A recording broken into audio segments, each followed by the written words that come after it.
Oh, Um, which is on air and all. That's all nice and fancy, isn't oh, it? bro, Is that a new update? that's exciting. On Yeah, air now. yeah, I didn't have that Wow. yesterday. Wow. I noticed everything was more clear as well. It's like the old days of broadcasting. We are on the air. I like it. That's cool. It's got a nice vintage touch to it. Mm, mm, mm, mm. So yeah, so everyone, if you're there in the chat, welcome to the Medieval Buzz with the Creative Contessa and Irish Medieval History. I'm Rachel from the Creative Contessa, and this is my friend and colleague Philip from Irish Medieval History. So it's been a while, hasn't it, Philip, since we've been God, together on the air? wasn't it like a month or two that you've Yeah, been yeah, yeah. It's gallivanting been, off? what date is it? Yeah, I left. Yeah, it's been almost 2 months because I Mm. left. I left at the end of September, went on my round the world tour, did some medieval living history in and amongst the traveling, and then finally got back. And Mm. so Yeah, here you we definitely have to are. tell us all about it because I've had a ton of people going onto my Patreon, and I what's funny actually is that they'll tell me, you know, they'll be doing their introduction and they'll be like, "Oh, I do living history and stuff," and I'm like, "That's funny. Do you know Creative Contessa?" And they'd be like, "Oh, I met her, or I know her channel and stuff," and I'm like, "No way!" And they would have like learned A, B, and C off of you, or how to make this and that, and I'm like, "That's class." You know, small world, especially with YouTube, like. Yeah, so if you could just let us know if the sound is good on your end, because how it sounds to us may not be how it sounds to you, and also how the visuals are. Because Mm. again, how it looks to us may not be how it looks to you. So input is always a good thing. Yeah. Oh, for sure. Can you see the total numbers? I think that might be the only thing they've actually removed because before they had the total numbers up. So unfortunately, I actually can't hear you now. Oh, you can't hear me now? Like I can hear you right there, and then you fade off, and then you come back on, and then you fade off again. Oh, right. So That's not that good. could be, if the sound is good for them and it's not good for me, God knows what that's about. Oh, no, Let no. me see. That's fun. Volume seems good. Oh, I don't know. Maybe it's just the Oh, way the internet is right now, booming around the place. Because we recently had typhoons and stuff, didn't we? it's so you and I who are actually close to each other because Mm, we're in the same, like, not only the same hemisphere, like the same time zone.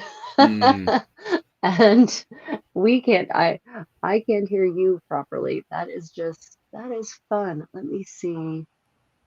see if I change it to that, if it works better. Sometimes you just have to click on things multiple times. Yeah, I know, right? Mess around with it for a good bit. That's the joys of the internet. How is everyone doing today? How's everyone this morning? Oh, there's I've a been. lot of solar storms causing issues. Yes, I Uh, knew it. Fantastic. Makes me so happy. oh, Um, you love technology, don't you, Rachel? yeah, how is everyone doing? Yeah, I spent the last lots of weeks, traveling to some very historic spaces. I got to go into Topkapi Palace, which has been the harem of which has been restored. So you can Wow. actually go into the what I guess English speakers usually say is the harem, Mm, and you can go and see how the imperial family lived for 600 years, basically. wow. Yeah. That's absolutely Um, amazing. Like, and everyone thinks when they think of a harem, right? They think of naked women just sort of indolently lying about, waiting to, be at the beck and call of the sultan. And that is absolutely not what the harem was at all. mm, It was literally just the private residence for the imperial family, the yeah. whole family. But family is medieval in the sense of the word family. So it means all of their servants, all Mm, of the eunuchs, their private cooks, their tailors, their maids, their valets, all the children, all the levels of the family. So it was a big chunk of the palace, and it was not at all devoted to indolence. Quite the mm, opposite, in fact. So it's very interesting to go into those spaces and see the places where people actually live their daily lives mm, versus the throne rooms and the reception halls, which were very formal in nature. So mm. it was really, they've just restored them. So there's, it was really lovely to see these freshly restored spaces, but it costs an arm and a leg to go in now. They're charging 55 euros per person. Oh my Per God. person. They're really If you are taking not money a there. Turkish resident. Oh, Like, that's wild. yeah. I wonder why they're charging so much. I suppose people are kind of stuck to pay, aren't they, though? Especially when you come that far, which is kind of annoying because I'm mad into, the history to do with the Ottoman Empire and stuff. Because even last night, there was a woman I was listening to, I was going through the stuff, and she only had 50 views on her YouTube video. And the video is so good. It literally just came out last night. And I was listening to it, only has 50 views. She only has, I think, like 300 subscribers. And she's a Turkish girl, and she covers the history of the Ottoman Empire. And she was covering the history of the women in the Ottoman court, which we hear barely little about on mainstream media. And God, her information was absolutely amazing. And I just wanted to kind of, get so much more, because at the time we hear so much about Tudor women. Like anytime anybody ever thinks about 16th century, the era of the 16th century, straight away people are straight away gunning after, like, I don't want to be like offensive or anything, but they're either after the women in geishas in Japan, or they're after Tudor England. From what I recall, like those are always the two main subjects everyone's always after when it comes down to the 16th century. So to hear about the women in the Ottoman court, I was like, oh my God, like, tell me more about this. But I seen her views, and the video is absolutely really good. Sound could be like tweaked a wee bit, but and this is like the pot calling the kettle black, like, here, because my sound is absolutely terrible most of the time. But her video was absolutely amazing. And to see she only got 50 views, I don't think I can have a quick scan over it now because I've got so much on my history browser. But like, to see her just with 50 views, I was like, geez. And this is the annoying thing about, the algorithm and stuff, is it buries so much information. And yet the poppy garbage, like, is literally up in the top. Anything to do with like naked Celtic people running around and stuff. And you're like, that's the top of the top. But if you want to find anything on like Irish monastic settlements or women in the Ottoman courts, you really have to delve in there to find that sort of information. Like, yeah, it's really not easy, especially so much of the information is in Turkish or Arabic. Oh, yeah. That's also very true. So and if it's before the 20th century, even if it's in Turkish, it's written with the Arabic alphabet. So trying to find that kind of information, it's not accessible to people who aren't scholars in those languages. So yeah, but Twitchy Khan, you're absolutely right. It's extortionate. 55 euros per person to go into the palace. But I actually did a full recorded walkthrough of the harem, an hour and a half long. So you don't have to pay the 55 euros if you don't want. You can just go to my channel and go take the walkthrough yourself. Because yeah, it's sad that they're charging so much, and I thought that would mean that there would be a lot fewer people there. It did not. It absolutely did not mean that. It was still chock-a-block with humanity. In part because the Turks don't have to pay them, and like their entry fee is nominal. It's like a couple of euros for them to go in. So they treat it like it's a nice public space, basically, to go and spend a lovely afternoon. And then, the tourists who've traveled God knows how far to get there, once they get there, they say, well, it's 55 euros, but I'm probably not coming back, so I guess I'll pay it. Yeah. So, because that's exactly the way I'd look about it, to be honest with you. But the problem is as well, I'd still pay it because I love all that stuff, Yeah, I mean, I paid it under protest. Because especially because they just finished they had just finished the renovations. So I was like, I haven't been back in 13 years. I wonder what it's changed, how it's different. Now, if I went back next year, would I pay the 55 euros again? I would not. That would not happen. Yeah. So it's there's a comment that he thinks channels like ours may expand greatly in the next few years. We'll see. We'll see about that. That would be nice, but the algorithm is just not loving video essays these days. Quality. It's not, is it? Yeah. Yeah. Not at all. Not in the least. And what's crazy about it is if my new video essay on medieval rings, the fascinating lives of medieval rings. Everyone who's watched it loves it and talks about how amazing and informative it is and well written and great production values. Not a single fucking AI picture anywhere in there. Excuse my language, but there it is. Only original imagery, only medieval imagery or footage I filmed myself, and it's got like 200 views. So yeah, it's just they're not the algorithm is not rewarding quality video essay documentary content. It just isn't. Yeah, absolutely pain, to be quite honest with you. And it is very, very annoying because if you make a poppy 10-minute to 20-minute video, that jumps straight up to the algorithm. Like the more poppyish it is, the more it's purposely pushed up. Yeah. And it doesn't help as well. Like I don't want to get into the politics of it, but there's a lot of politics happening behind the scenes. And the moment the algorithm picks up any of this stuff that it's disagreeing with, which is, I don't want to get into the political side of it for sure, but it will literally drop that video down to the bottom of it. Like it will bury that video. So if you're getting into YouTube and stuff, like the two places you really want to go is either into the economics and finances, because that's where the money's at, or you want to get into making pop videos.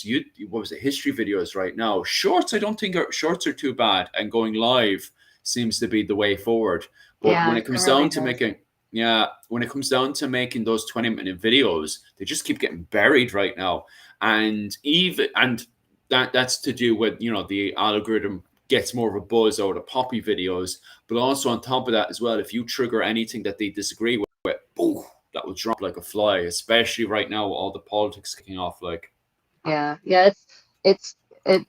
so basically what I'm going to do is I'm going to take that ring video, right, and I'm going to run it through my this restream platform we use has a really clever bit of software that will actually cut long format videos up into chunks that it thinks are going to be popular, and I'm probably going to spin off a whole bunch of shorts from it, and those shorts will do orders of magnitude better than the video itself did. So that's where we're at in the ecosystem, unfortunately. Yep, 100%. I have no clue what's going on. I think maybe stuff can't just get buried if you do it in a short compared to those longer 10 to 20-minute videos and stuff. It's absolutely crazy. I hope you don't mind, Rachel. I actually sent the link of that. I found that girl's video while we were talking there, and I actually just shoved it into the chat there. Share that stuff. Because her video is support absolutely our fellow amazing. History creators. Historian Hilly is her name, and that video only has 126 views, and it's on Ottoman women. It's absolutely amazing. And she has, actually, I take that back, she actually has 3,000 subscribers, but it shows how long format videos are getting buried right now, because if she has 3,000 subscribers, she should be hitting around the 1,000 mark, and yet it's only 126 views. Solid proof of what's actually going on right now. What the hell is going on? It's wild. It took me, what year is it? It took me 2 years of hard work to hit 1,000. Yeah. 2 years, and I was actively sharing my videos on every medievalist group I could find, and it took me 2 years to hit 1,000 subscribers. Yeah. So the algorithm just doesn't know what to do with us. It really doesn't. And I don't know about you. I do not want to sell out and become a vapid pop history channel. That's not. Stop the next Metatron, is it? It's not my style. It's not what I stand for, and it's not what I believe in terms of historical scholarship. So I don't want to be that. I don't want to be that person.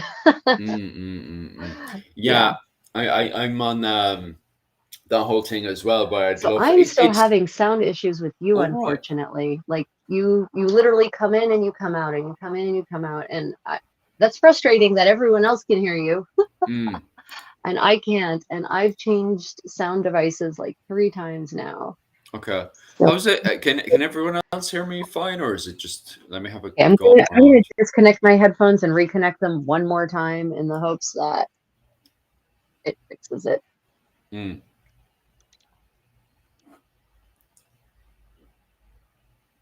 Oh, that's give us 1 second there. Oh yeah.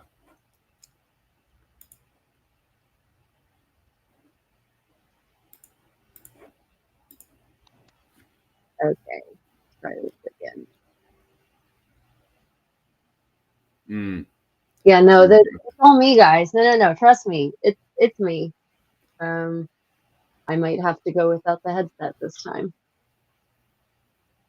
It's just not. Yeah, I've noticed that as well, Susan, that sometimes I'm not getting notifications as well. And that's been Okay, happening for the last 5 years now, where now I people can't have been hear anything. subscribing, especially to historians. Yep, I And can see Philip talking. and they've been subscribing to historians, even ringing the bell button, and still not getting notifications. It's literally whatever is popular right now, like, and goes on to the newsfeed. But that's whatever is YouTube's purposely promoting. Do you know? Yeah. Okay, well, I could hear you say all that, so that's All right, great. that's grand.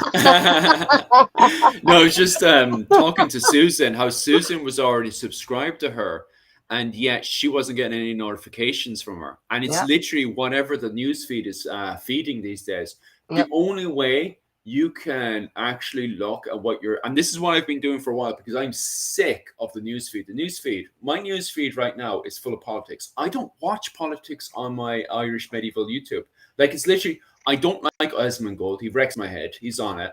I have okay. There's a woman who specializes in full plate armor. Um, she's on my newsfeed right now. She's very good. But the rest of it, I've got so much politics on my newsfeed, and I don't even like watching politics on the Irish medieval, my Irish medieval YouTube thing. And yet, it's Right. purposely trying to push agendas on me. The only way I can actually look at what I want to look at is I have to go down to from home. I have to push down to subscribers, and then that's the kind of news feed I want to see. I can see exactly the now and Yeah. then of exactly what's happening now. So the only way I can get to see the YouTube I want to see is if I go down to my subscribers and I can see exactly what's new and happening now. Not the homepage is terrible. The homepage is No, like the agenda. it's garbage. Yeah, It's garbage. No. it should be renamed to the agenda. Like that's what it is. Like the sensationalist YouTube feed. Yeah, I literally when I do YouTube, I just go right to my subscriptions. That's it. yeah, I literally just scroll through my subscriptions and I don't pay attention to anything else because otherwise, yeah, it's whatever sensationalist nonsense they're hoping will get you to click and stay engaged. We live in an extremely toxic social media ecosystem. It is really horrible. Yeah. I don't even like it. You guys are pointing out more stuff as well, and people have been sending me messages on Instagram of other examples of like AI, for example, which has gone very anti certain subjects to do with medieval history as well. I won't say it now because obviously we've buried into more politics, but yeah, 100% AI, especially when it's gotten bought by a certain group of people. What was it, ChatGPT and stuff, has Jesus. gotten radically biased, but they say it's safer now because it's dumber. So it's dumber and it's more biased. Okay. Okay, great. Yeah. That makes me so happy to think that that's the world that we currently occupy. Yeah. Yeah, great. Oh my goodness. Yeah. So so it was my journey was very interesting because I got to see a lot of things that have changed in the last however many years it's been since I have visited those places. And and then I had, of course, my immersive 15th century event, which was fantastic. It's always really special to get to do an immersion event where everyone is more or less in the same time period and everyone is doing the things together, and you're eating the right kinds of food and listening to the right kind of music, dancing the right kind of dances, fighting the right style of fighting. It's a really wonderful experience. Yeah, I'd just be curious. To be honest with you, I'd love to do it. I don't know if I'd be able to survive, but I'd absolutely love to do it. To be quite honest with you, compared to yourself, Creative Contessa, you have plenty of skills to survive the 15th century. Well, yeah. Well, the key is this is not a camping event. This is a nobility living in a noble estate event. So you don't need to survive. We have a kitchen. We have an entire kitchen staff. They prepare all the food. We don't do that. All we have to do is act like nobility for 4 days. It's easy. Well, when you put it that way. It's real easy. This is not a encampment where you're doing the drudgery, the drudge work. No. We have people for that. This is a 4 days. No, the aristocracy goes to the countryside to flee the plague, like in the Decameron, and then we literally just disport like 15th century aristocrats for 4 days. Real easy. The easiest thing you can do, really. And there's even the site we use has this gentleman built a 15th century, he built a medieval-ish half timber house, giant half timber house that is an inn, and you can rent rooms in it. So you can have your own bed chamber. Yeah, you can have your own bed chamber. You don't have to camp if you don't want to. We've got a great hall. We have, and yes, there are actual flushing toilets on site, because none of you all want to be dealing with human waste in the medieval way. No one should want that. And honestly, it's a recipe to contract some nasty infections. So there are certain aspects of medieval life that I think we don't need to reenact. Just say. Yeah, that's definitely for sure. Although I did do like the closest one I've done to that one, although I wouldn't. Well, to me, it sort of was 24/7-ish, because I was still wearing the same clothing even after the event. So the normal hours was between 9 to 6, and then after 6 you could do what you want. But most of us always stayed in kit and stuff. But this one was done not in a tent area. It was done in the Cranogs in Ireland, just off of Bunratty Castle, where we all stayed in the roundhouses and stuff, and we were paid as well, so it was absolutely amazing. And that was so fun. But what I found very interesting was how hot and nice and comfortable the roundhouses were once you get the fire going in the center. Oh my God, it was so comfortable. Like, you didn't want to leave the roundhouse. Of course, you had to use the toilet and stuff, but like it was horrible trying to leave. But okay, so I've of course done encampment events where at nighttime it's gotten down to freezing, and you do make some. The conversation that I've had with myself in the middle of the night goes like this: "Wow, I really have to pee. Yeah. But do I? Or can I just wait until the sun rises and gets a little warmer than it is right now?" Right. Those are the encampments where I have actually chamber pots for the win. That's all I've got to say for you. Yeah. Like in that encampment situation, when it's freezing cold, literally freezing cold, not metaphor, it's freezing, and your bladder is just overwhelmingly full, then the chamber pot comes out and you use it for its purpose, and then the next morning, you can take the chamber pot discreetly to the flushing toilet and flush it. Because again, people who own those properties don't want you eliminating your waste in the fully medieval way. They really they don't want that. Yeah, they kind of stinks a wee bit. Did they have toilet paper in the medieval period? No. We were using moss in the medieval Ireland. It depends on where you were, but paper definitely not. Paper was crazy expensive. You would not wipe your butt with paper in the medieval era. There were cloths. There would be cloths, like a cloth would be there for you to wipe your butt with. Now, I know some of you are going to say this is pretty horrifying, what I'm about to say, but generally it was communal, so it was shared. The Romans had a sponge on a stick, which is pretty nice. but they did not have toilet paper. No, but they definitely did clean their nether regions after evacuating their systems of waste products. They didn't just put their clothes back on and keep on going. Yeah, for sure. Just popping into the comment section there and see if there's any juicy ones. What's I'm trying to, because some of the conversations have kicked off and I'm trying to catch up to some of them. All right, like, let me see. I posted on Discord a book on medieval monastic life, and can you send it? Well, Twitchy Witch is on Discord. She can just go check it out there. Oh yeah, we all have Discords we have to advertise. Yeah, right. Yeah. Oh, okay. Did she? Okay. Handsome. I don't know where my needle, the pin cases are. They're not in my poof. I don't know where you put them. Yes.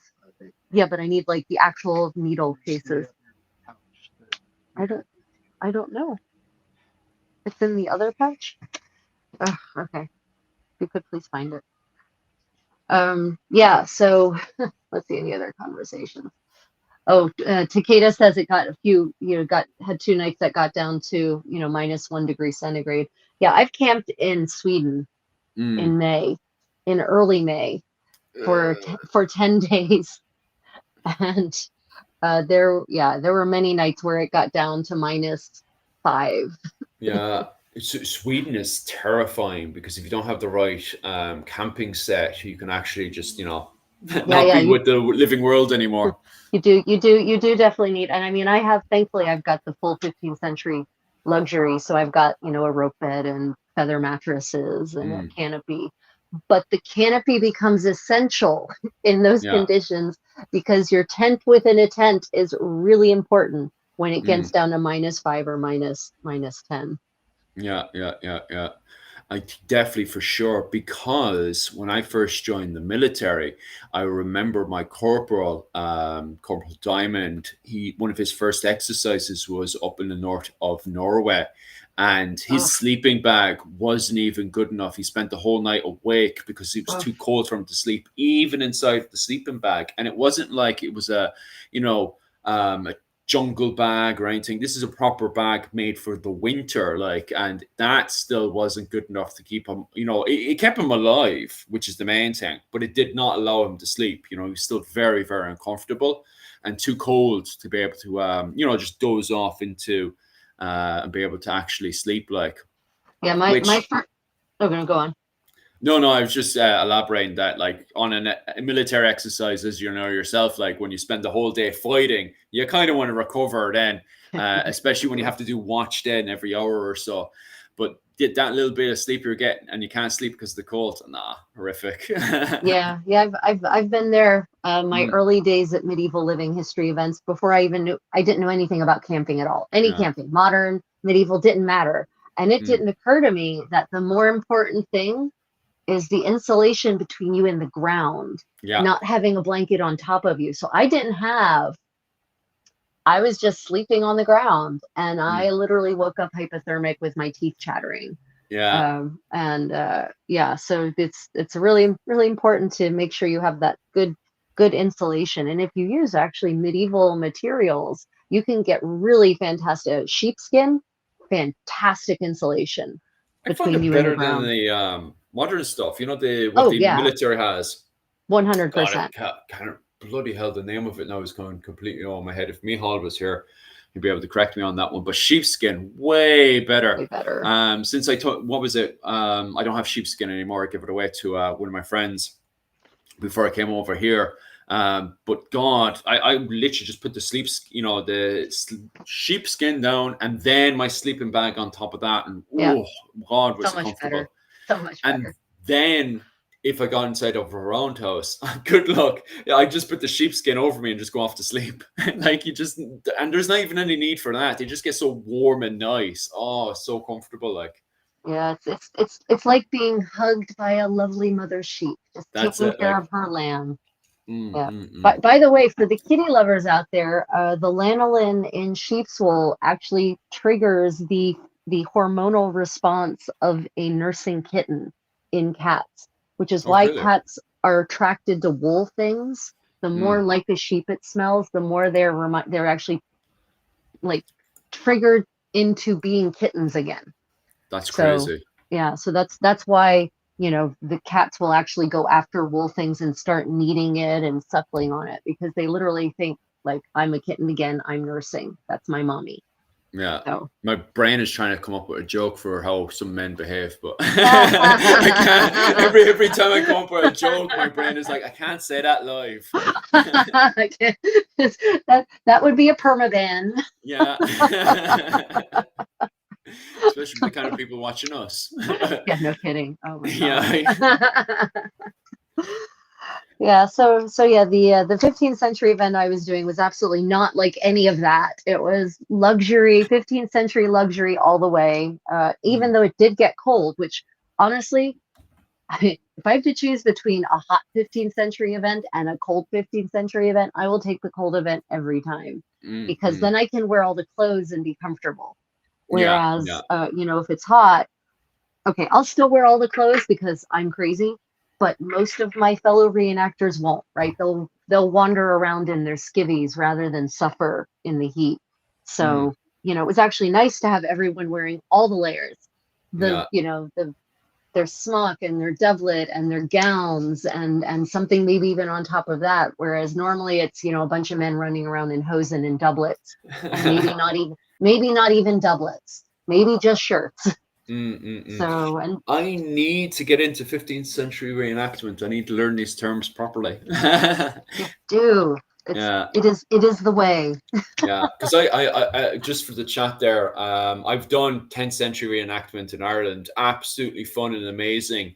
The problem though with 10th century reenactment is you just learn so limited terms like linen, wool, tunic, etc., etc. But then when you hear 15th century reenactors talk, God, there's an entire dictionary of words there when it comes down to clothing.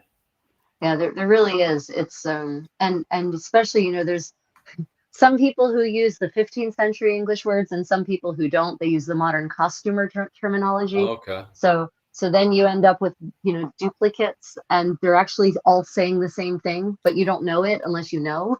Yeah, I know this is slightly off what was it topic as well, but it's the same thing when it comes down to karate, because the locals here have Okinawan karate, and then you've got the same puncher kick for over in China and then over in Japan as well. So you could have an instructor when you're putting together plans and stuff. You could have an instructor doing the same thing again when it comes down to, because somebody will be like, oh, what's this hijab kick or whatever? We'll chuck this in there, and there's a mawashi kick. We'll chuck that there, and in there as well. So yeah, I can imagine. All right, like when it comes down to having 3 to 4 different languages, and even more so, like.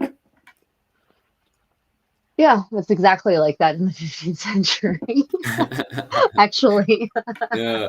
And then, of course, you've got not only English, but then you've got, the French reenactors, the German reenactors, the Spanish, like they all have in their languages, they all have their own, some cases, duplicate terminology, the modern versus the actually medieval terms. So, yeah. The only thing I get really tick about that one, though, is when we're trying to have a conversation on a subject and people get tick on the language itself. One of my best examples is the Victorian interpretation of the word Viking, the Anglo word Viking. And anytime people get tick-headed that we should be applying the word vicar. But the problem I'm having there, especially when it comes down to Ireland, is that that's not how I'm using the word. When I'm saying Viking, I'm talking about mercenary men who are also slavers that live in Dublin. That's what I mean. Like what I'm trying to do, instead of just repeating the sentence I just said over and over again, I'm talking about mercenaries who are slavers, mercenaries, slavers, Dublin, blah, blah, blah. I can just say Viking. This is a Viking. But then when the conversation takes off, then you've got people who join in going, actually, a Viking is a do. And I'm like, that's not what I'm talking about, though. Actually. You say every single time. And I'm like, but that's not what I'm talking about. It's the same thing with, what was it? I was having a conversation because I'm covering on my Patreon right now, I'm covering 12th century Ireland. And people would be telling me, actually, they were called the Normans. And I'm like, no, they weren't even called Normans. They were just called by their, family names, like the Fitzgeralds, the Cogans, the Fitzstevens. That's why when we're trying to understand them from an ethnic or a national identity, it's really difficult to tag them with, are they English, are they Norman, are they this? Because you're reading the literature and it's like, the Cogans did this, and then the Cogans did that. Yeah, it's that there's always a question about, well, how did the people view themselves, right, in the era, or how did the people in that era view others? What was their vocabulary? What was their understanding? And then you confuse that with the way we have these conversations modernly. What's the popular understanding of the word Viking, for instance? And I think there's fortunately or unfortunately, scholarship and history in particular tends to attract people who have very rigid ideas about the world, and they're not flexible at all in anything. And if you use what in their mind is the wrong term, their entire universe collapses and it scares them. So then they react in that sort of unreasonable way. It takes the fun out of a conversation, though. There does come a point where, and I'm a linguist, so I'm persnickety about language, right? Like I'm a linguistic pedant because I'm a professional linguist. So even I will just let that shit slide. Like we all understand what he means when he says Viking, right? We understand what he's talking about. Let's focus on the important parts of this conversation, which is not the use of the word Viking. For instance. Like that like it's so true, because that was a huge problem last year, where you had people identifying, I am a Viking, and then they would just take it on from a white nationalist interpretation. And you're like, oh, Jesus Christ. And what was so annoying about that, and I put right now, I've actually posted up another short, and you could tell that the white nationalists have kind of moved off, because I didn't get any white nationalist what was it called, comments there. Do you know where they've reappeared again? Do you know where they've reappeared in the last 2 weeks? No, where? Christian fucking shorts. They've reappeared. They're all gone back to Christianity again. Oh my God. So they're reappearing there. They're probably going to pop up in our chat now. But what was it called? And it's the same with yourself as well. We've talked about it a few times, is theologian studies. Theologian studies, especially medieval theologian studies, is so great to listen to. They're so switched on and smart when it comes down to understanding the Jewish literature, the Quran and the Bible, and then which interpretation it is, the translation of it, and how people's interpretation of. Oh my God, there's so many young 20-year-old fellas now appearing with their opinion about the Bible and how this book is stupid, or this is that, and this is what God meant. And it's like, oh my God. This is what God meant. Yeah. Oh my God. Wow. Oh my God. That is serious hubris for a 20-something-year-old to say, this is what God meant. Oh, really? Okay. Oh, it's packed with it. Like, you go over to the shorts now, and it's like, I'm a newly converted Catholic, and it's like, I've spent my whole life as a Catholic, and you're trying to tell me what clothes I can wear. Okay, did you look exactly into what clothes we have to wear? Wool and linen. I am wearing a plastic t-shirt. Oh, okay. So you're just going to wear a plastic t-shirt. That's how you're going to get around that.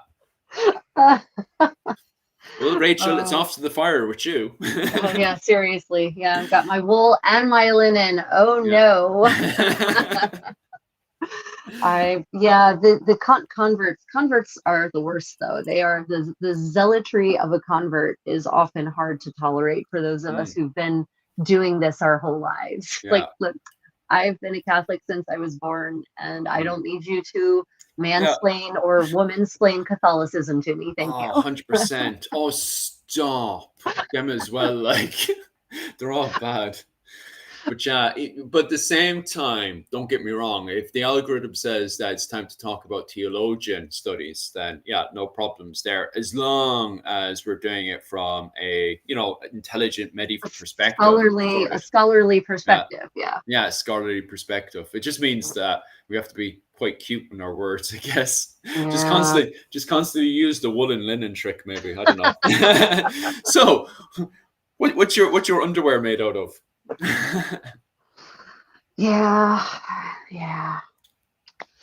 Well, so there has actually been quite a bit of news Mm, since we last met, and so today's format, everyone, we're going to talk about there's some really fun things that have been discovered and rediscovered in a couple of cases, actually, in the medieval world, the world of medieval archaeology. And then we're going to discuss a topic that has been making the rounds recently: mm. hygiene in Tudor England and adjacent places. Philip, can you explain what started this part of our buzz? This seems to have sprung up recently. Which There's one's this one? Sorry. the hygiene in Tudor England. Oh, the argument there. Yeah, Sorry, slightly cut off there with the sound. Yeah, I noticed it first started. I don't know what you've been seeing on your social media side of things, but I noticed in the last week there was a sudden pop in people having sometimes full-blown arguments on. I think the first time I seen it was on Instagram, but I don't spend too much on TikTok, so maybe the comment section will correct me on this one. Maybe it first started on TikTok, but I first started seeing it on Instagram where people were arguing about hygiene in the what was it called, the medieval Renaissance era. The main argument of debate right now is the 16th century, but I do know we were having the same conversation a few months back when Kingdom Come first came out because there were right. bats in it. Yeah, People there were. didn't know there were bats in the medieval era, which is, fair enough. If you've never touched medieval studies before, you're going to be unaware that medieval people had bats. So It's true. because this was pop history and stuff, it was a great time for us to have a conversation on that. So I'm assuming the conversation has kind of just evolved into from the 15th century into the 16th century. And this is where the arguments are starting to kick off about hygiene in the 16th century, where people are making various arguments about different techniques that are happening. And some people are just saying people weren't washing at all during the 16th century, as you were saying there, with the rise of syphilis, which, Yeah. it is an interesting conversation to have. Yeah, so that's just a preview because we've got some good stuff about uh, hygiene in the truth of hygiene in Tudor England Mm. coming up. But let's get to the news. Oh, nice. So what do we have here? Should be your skull feller, is it? Yeah. Philip's Oh God. news. Oh, yeah, the Okay. Duke of the Skull. First off, I'd like to massively apologize for me, especially any Hungarians that we have in the comment section today, because I'm going to absolutely butcher your language. I apologize so much. If you guys want the correct spelling of this, I can easily pop over and send you guys the correct spelling for anything that I'm going to butcher today. But I'll try to make it as simple as possible in my pronunciations. But basically, the skull you are looking at right now is the skull of, and this is the Anglo, or was it pronunciation, is Duke Ban of Moscow. So I'm probably butchered all of that there, quite literally like his skull. But he is a duke that had been that served between 1262 all the way up to 1272 when he was very much butchered in his assassination to quickly grab his lands, which were in the southern part of Hungary. So this duke was butchered from internal fighting and struggling that was going on at the time. However, his body was brought over to the Hungarian Museum in 1918. So in 1918, his body was in the Museum of Hungary, which was discovered in the south of Hungary. So it was dug up, brought over to the museum in Hungary. However, during World War II, it actually Yeah. went missing. So during World War II, it had gone missing and had only been recently discovered again around 2008. So in 2008, they had rediscovered the remains of this man that had been chopped up in 1272 from internal fighting, believe it or not, from his cousins and uncles. So it was his cousins and uncles that chopped them up simply because they were fighting over that land between the Balkans to Hungary. And because of that internal struggling, they had summoned him over to their island, and there they had ambushed him. One person started hacking him from the front. So you can see the frontal damage there on the initial one. That is some gruesome stuff. I mean, so for those who don't know, the skull is the hardest bone in the body. So yeah. But what's terrifying is that from the study of that skull, we actually know that he was knocked out cold from the concussion. So that blow did not kill him. It caused him to become concussed. And there, as he was falling to the ground, he was stabbed multiple times by two men behind him, which, according to the literature, most likely was his cousins. So in front of him, the person that caused the blow to the front of him most likely was his uncle. And then his cousins were behind him to continue the attack and the assault on him. It's believed around about because there's 5 different blows between long swords to a saber, it's believed that it's around about 5 men most likely were involved in the attack of his corpse. So what had initially happened is that you most likely would have had initial strikes from the uncle to his head, and then it was the main blow there that you can see the big crack in his head that actually knocked him out cold, but was not fatal, allegedly, according to the archaeologist. He fell to the floor, and there the cousins and then the cousins and the uncles continued tearing his body apart until he was dead. Okay, so absolutely terrifying, and all over land. He was actually the son. His mother was Queen of Hungary. So his mother was Queen of Hungary. His father, that was his mother's second marriage. But because of once his the main king, the main branch had died away, he was seen as a threat because he had captured a whole load of land going into the Balkan area. So he was a very successful general.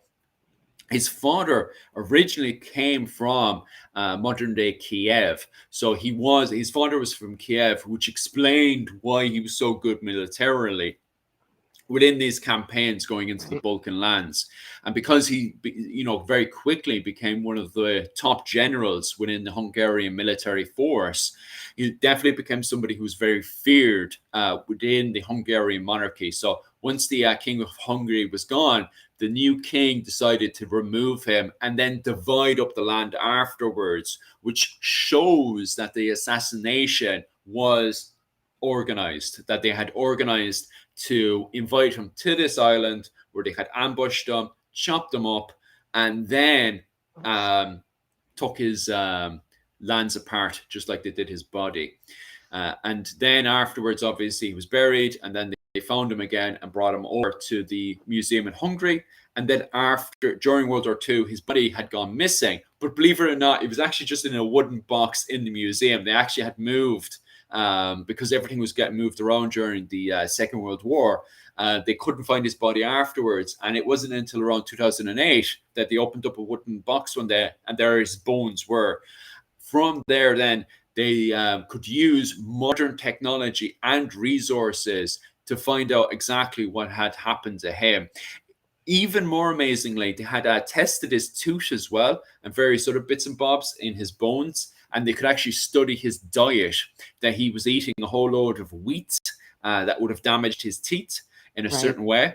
And on top of that as well, they knew he was eating a lot of meat. So his diet was very, very high in meat at the time, that we can see by the way he was using his teeth and the way it was wearing away on it. So not only can we see that damage from the wheat, but we can also see the way he was using his teeth as well to take chunks off of meat. Yeah, so I it's funny because you and I both found this article. So the fascinating thing to me about his body is they actually got separated. So his head was separated from his body. Yeah. So they found his skull like 20 years ago, and they didn't have his body. And then they found his body separately, but they didn't know whose body it was. And so they ended up having, they were surprised that they actually managed to reunite the two halves because nothing was labeled. So it was sort of amazing that they managed to connect his body and his head back together. But the bones, the rest of the bones are also pretty gruesome because they have all these chunks taken out of them from these really, really heavy sword strokes. Mm. So, everyone always wonders, oh, well, how much damage can a sword, a 15th century sword actually do to a body? Well, let me tell you what it can do. It can cut so deeply that it removes chunks of bone if you're Yeah. not wearing armor. That's what it can do.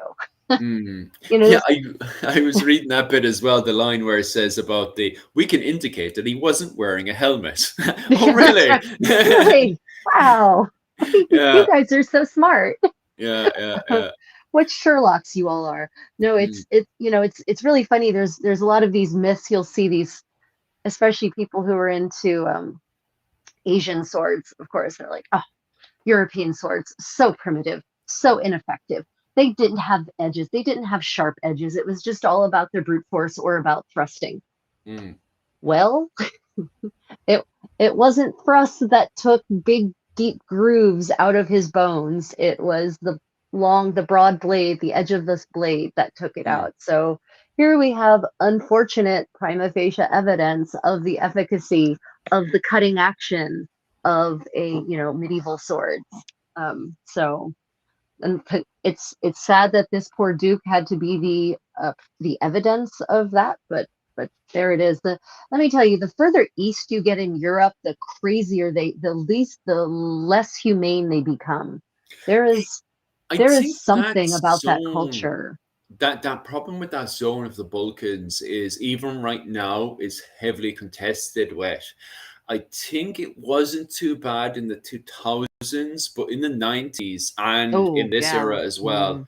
and also what's happening right now as well politically with the Ukrainian war and stuff, is that it always gets stuck in the middle of the politics to do with Europe, Russia, and also to do with whatever's happening in Istanbul, which was back then Constantinople. So what happens a lot of the times I can see, especially the way that area is very hillish, is they get very sandwiched very, very quickly.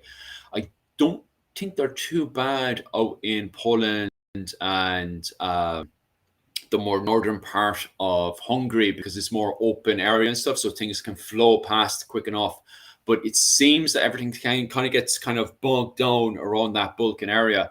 And then once things escalate, because it's the same thing with the blood feuds. Some of the blood feuds have been going on for hundreds of years as well, up around the Balkan areas as well. And it wasn't until recently they've had to, what they actually have to solidly do, because they've tried everything, is the only thing that seems to be calming down the blood feuds is when the police literally round up one side of the whole family, and then the police get the whole side of the other family, and they bring them together, and they literally say, right, you need to talk it out here, until eventually some kind of agreement can be met. Because up in these mountains, rage could start to build up like there's no tomorrow between these various blood feuds.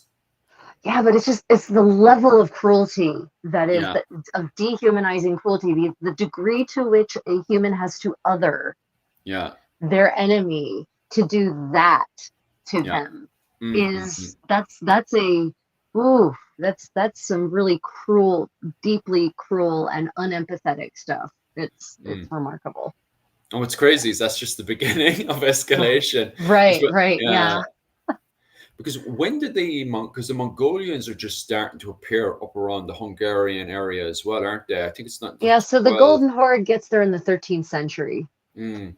And that's Um, 12, what was it, yeah, 1260, 1270? So yeah, it's yeah, yeah, just as the Mongolians are coming in there, that's yeah. when violence properly escalates. I don't think it wasn't too bad in Hungary because they're able to get their military force and go defensive in the southern part of Hungary where it's kind of hillish and stuff. So I don't think Hungary was hit as bad as Poland. Poland got hit very bad from what I remember. Yeah. Mm, They still, they should actually, as a people, still have collective nightmares about the Golden Horde. mm. Honestly, yeah. That's for sure. So, yeah, right. So let's see what is on our next piece of news. Because I really want to talk about syphilis today. What, the comment section would just want to talk about syphilis. My Okay. wife is always mad into studying because of the way it changes and morphs the body. human physiology. Yeah, it's pretty Yeah, gross. yeah. It's pretty grotesque. We are over in Wales now. Let me quickly fly over. Oh yeah, the old maritime trade. This one is super, super important because people were unaware that there was a major trade port in Wales before. So finding this key, as it's called, or a port. Here we can actually see the remains of it. You can actually see a wee bit of it there. And also there's a merchant's house inside there, right there. So you can see both the merchant's house there and the key itself. And what's also really amazing about this one as well is the fact that they also found a rubbish pit. And the rubbish pit was absolutely amazing because not only did we find, bits of diet, we also found was it, leftovers of clothing and all that sort of stuff. But they actually found a load of pots, like loads of clay pots from the traveling that was going around the place. One of the best ones in there was a Spanish pot that they found inside of there, which indicates that this was a trade port that was going as far as Spain at the time, and perhaps was bringing over Spanish wine, which is pretty amazing, to be quite honest with you. From what I was reading and stuff. I'm So what's quickly the trying. date? Just because medieval's 1,000 years. So Give us a quick. Oh yeah, so this was first constructed in the 12th century. So just as we're having the arrival of the Normans coming over, we have the construction in the 12th century of this quay. Which was built by the Welsh, from my understanding. It wasn't built from the Normans per se, but it's very, very fascinating because of the fact that before this, we thought most of the trade coming into this area was coming from Bristol, because Bristol was the major port. Now, Bristol and this port were trading with one another. However, the fact that this was also a major trade port is really, really good for our understanding of the development of the Welsh. Just because the Welsh, now we know that the Welsh were far more developed than what we previous thought. Especially if a lot of people have this understanding that, the Welsh people running around in 10th century clothing, or worse again, that they were running around half naked and stuff. Yeah. A port like this, which is a major port, completely changes people's interpretation of how the Welsh were at the time. Well, I mean, I love that they found, these trade goods, right? These commodities that reflect long, far-flung connections. Spain is not around the corner by 13th or 12th century standards. No, it's not. So that's I love to find those connections that show the network that was the medieval world, and especially in places like Wales. As you said, Wales is kind of like the redheaded, as we say in America, the redheaded stepchild of the Isles. It gets forgotten as being its own polity even for centuries, right? And it's so frustrating because it's the realm of King Arthur. It has all of that Roman history behind it. Right. And even when Tudor, Henry the Seventh appears, he plays on that propaganda, of being the resurrected King Arthur. So it's always the thing of them trying to restore and reclaim all of their land of Britain. So it is very funny that we have interpretation that they are backwards, that they are, the naked Celtic, uncivilized people, when that's definitely not how they seen themselves. They literally seen themselves as the successors of Rome, of King Arthur. That's their interpretation of the world. So it is very funny that we have a lot of the times a very backwards interpretation. So hopefully with this port, and you can actually go over and have a good gawker as well. There's no high walls or anything. So if you are in Wales at the time, and it's the same with the next woman we'll talk about in Lancaster, you can go and have a gawk as well. What I'll do is I'll post up the spelling into chat, so chat can actually see the spelling of the port of this. So if they are in Wales, they can have an old gawk for themselves. Because my pronunciation will be terrible, because I'll take it from an Irish perspective, which is Loch Hor. What was it? Port. Give us a second. There's a castle there as well, so you guys can have an old gawk at the castle that's in the area. There we go. and I'll actually just copy this so I can just send it over to my own. So can we have a recap of the goods that they found, the trade goods at the site? So from what I was scanning through this, what was it, yesterday and this morning, it was mostly pottery. A lot of pottery was brought over. You also had, it was mostly the pottery that they were excited about, and that was found in the pit. The pit also had remains of clothing, food, bones. What else did they have? Oh yeah, and so we have various finds from France. It's mostly the pottery finds right now, which is quite good.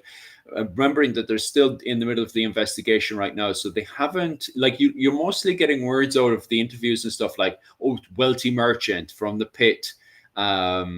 It's mostly broad terms and stuff that I was finding when I was going through my own stuff right now. So what you're saying is this is pretty recent and they haven't published official archaeology reports or anything I like haven't that come yet. across anything exactly what you said there that's very new, and it's mostly interviews that I'm seeing online.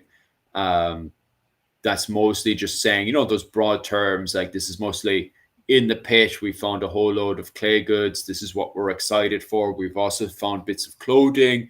We've also found bits of fish. Fish is in there as well, and also bits of food and various bones and stuff. So it's the typical stuff that you find when there's a recent dig. Right. Well, that's I'll be excited to see once they finish the excavations and the survey to see exactly, if they publish more details. Especially the textiles excite me a lot. The textiles excite me quite a lot because there isn't very much in terms of medieval textiles that have survived from medieval Wales. So that's pretty exciting to me personally as a textile lover, a lover of fabric. Let's see. Twitchy Witch had, unfortunately, that's, a lot of the fact that Wales is forgotten is because of the oppression of English oppression of Welsh culture and history. Absolutely. Yeah. I actually, when I lived and worked in Germany, my boss was Welsh, but she was from the generation, the last generation where they were not allowed to speak Welsh. They weren't allowed to be taught Welsh. So she knew not a single word of Welsh because that was when it was still illegal to speak Welsh in the United Kingdom and to teach it in schools. Yeah. So she actually had no idea about Welsh as a language.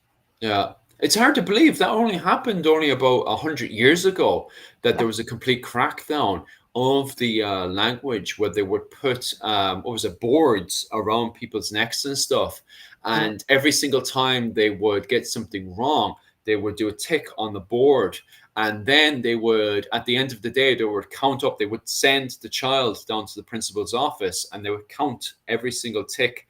The principal would, every single tick on the board that the child had, and then punish the child accordingly, which was absolutely disgusting, to be honest with you. Like, horrifying, and it's what creates intergenerational violence. Inherited patterns of abuse, and it is disgusting.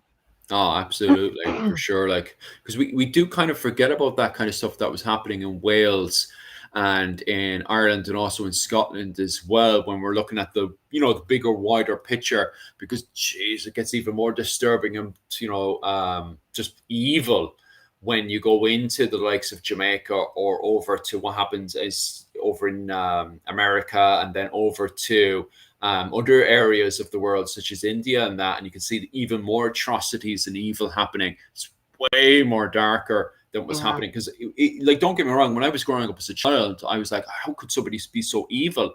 And then recently I was looking at stuff that was happening in the Caribbean islands, and oh my god, I'm actually, there was somebody who was a British historian, and believe it or not, he was conservative. He was a conservative British historian, and he was telling his viewers why he couldn't talk about slavery in the Caribbean wasn't the fact he didn't want to. It's because it was too disturbing for YouTube to be able to say it. It's real ugly. It's like King Leopold in Africa ugly. Yeah. Like, it's it's disturbing. Like, Yeah.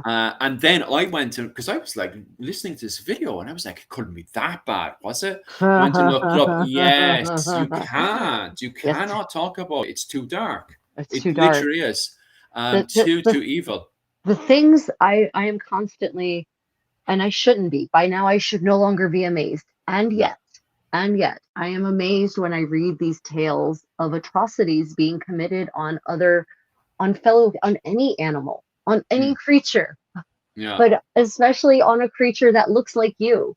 I mean, Yeah. really, right? That it's, how can you turn off your empathy? How can you other so deeply that you can commit acts that are literally unspeakable on a living creature that is sentient and feels pain and Yeah. screams and screams, and you can keep committing that atrocity even though they're screaming. I don't, and yeah, it's, but you know, I'm American, so I'm just gonna leave that there for Yeah, everyone. we leave with a positive note that this is actually hope now that we can see the Welsh in a much more civilized view, that they are, you know, the people that we're looking to inherit the civilization of King Arthur, instead of looking at them as a bunch of backwards barbarians at the Right. side. I mean, but you know, if you think about, you know, the medieval Welsh uh, culture of poetry, of bardic arts, of, you know, music, they were the most gifted at that, and it's something about their, you know, the language just lends itself to that kind of mellifluous sound, and so they absolutely were not barbaric. They were some of the most refined poets in Europe. Yeah. And yet, yeah, you're right. It's I from my perspective of history, it's not even that the Welsh are necessarily viewed as being barbaric or primitive. They're just not viewed. They're not. They're forgotten entirely, almost, as a contributors to medieval culture. So, yeah, hopefully that will indeed start is changing and will continue changing as we move forward in time. More research like this comes out to connect medieval Wales to the big picture. Yeah. Oh, for sure. Definitely push it ahead. And, you know, it's the likes of us who are really trying to push and fight against the algorithm. Right. Yeah. It's like the YouTube algorithm's like, Wales? What's that? Yeah, the ignorance is brilliant. Yeah, I definitely agree with what the comment section is saying, for sure, like on the anti Gaelic attitude and all that kind of stuff, and the anti Celtic attitude, full stuff. And the comments there that are pointing out the lack of education and also the mental illnesses that these people had, especially in the 19th century. It's definitely, yeah, I definitely fully agree with that. Like,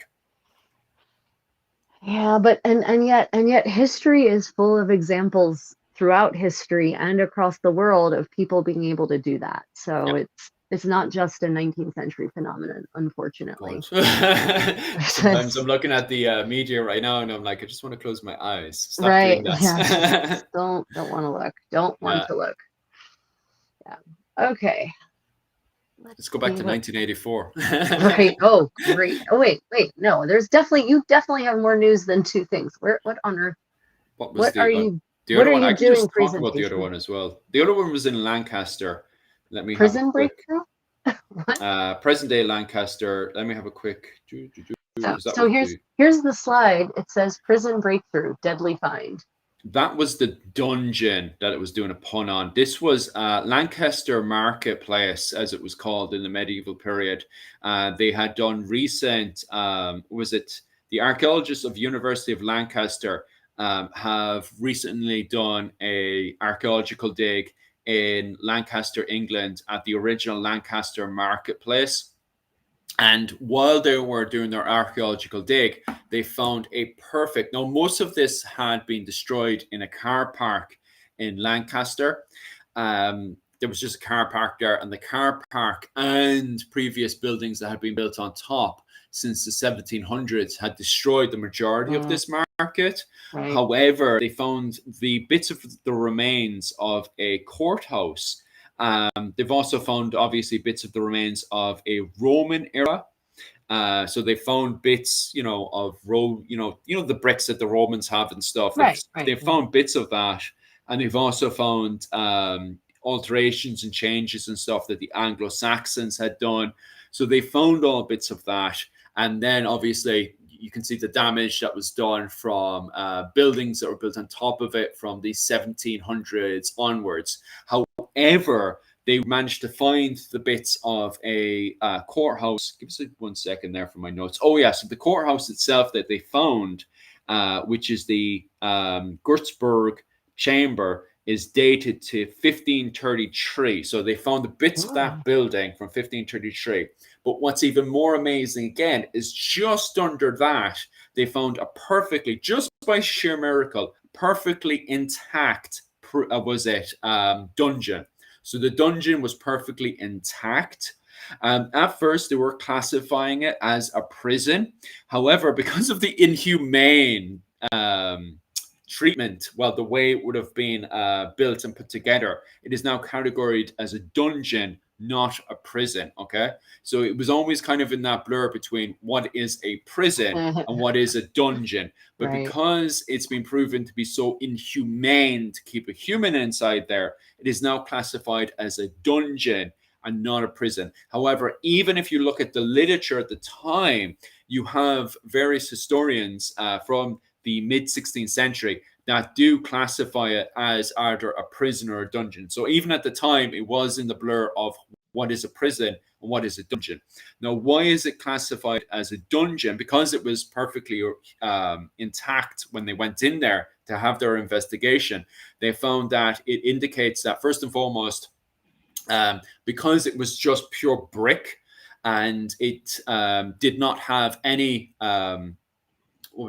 indication of any kind of, it didn't seem to show any signs of any bed that would have been placed there. Both in the literature and the archaeology finds doesn't indicate any permanent bed that was placed in there. So people would have had to sleep in the very, very cold, stony flooring, and also around the dungeon as well is also pure stone, which isn't too bad during the summer months, but during the winter would have been definitely hellish for sure.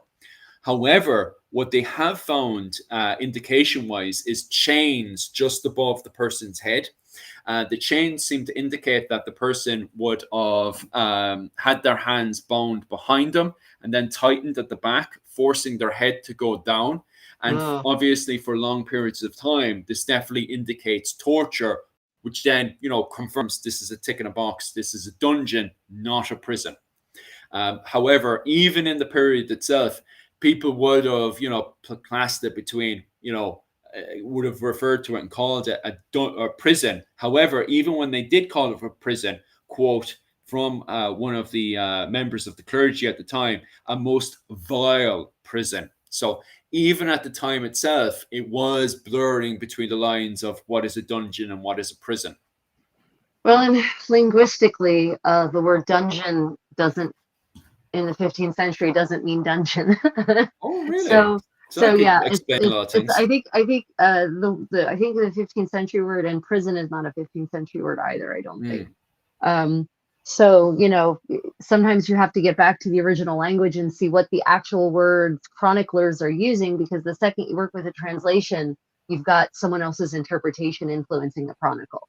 So it can be really important to go back to say if it's a chronicle in Latin, or it's a chronicle in French, or it's a chronicle in some dialect of medieval English, because even medieval English is just filled with dialect. England is a small country supposedly, and yet the dialects of English are pretty diverse in the 14th and 15th centuries. So you really need to get back to the original language instead of working from a translation, says the professional translator. I definitely agree with that one, especially when we're looking at the archaeological evidence and, people are having this discussion. Okay, so what defines a dungeon and what defines a prison? Well, maybe we should go back into the language itself and see what the discussion is. For instance, for those who don't know, stop it. What are you doing? No, bad, no biscuit. Dictionary. So those who don't know, there's an online Middle English dictionary that's run by the University of Michigan. And you can actually go and look up words that are Middle English technically, and you'll get definitions and examples. So I'm just going to go and put the word dungeon in and see what happens if we do that. Oh, I can share my screen maybe. I wonder if I can do that. I'm pretty certain I can do that. Screen share. Yes. Oh, nice. Let me pick the window. Let's pick the screen. Okay. Okay. So here is, can you see this? Is this something you can actually see? Not yet.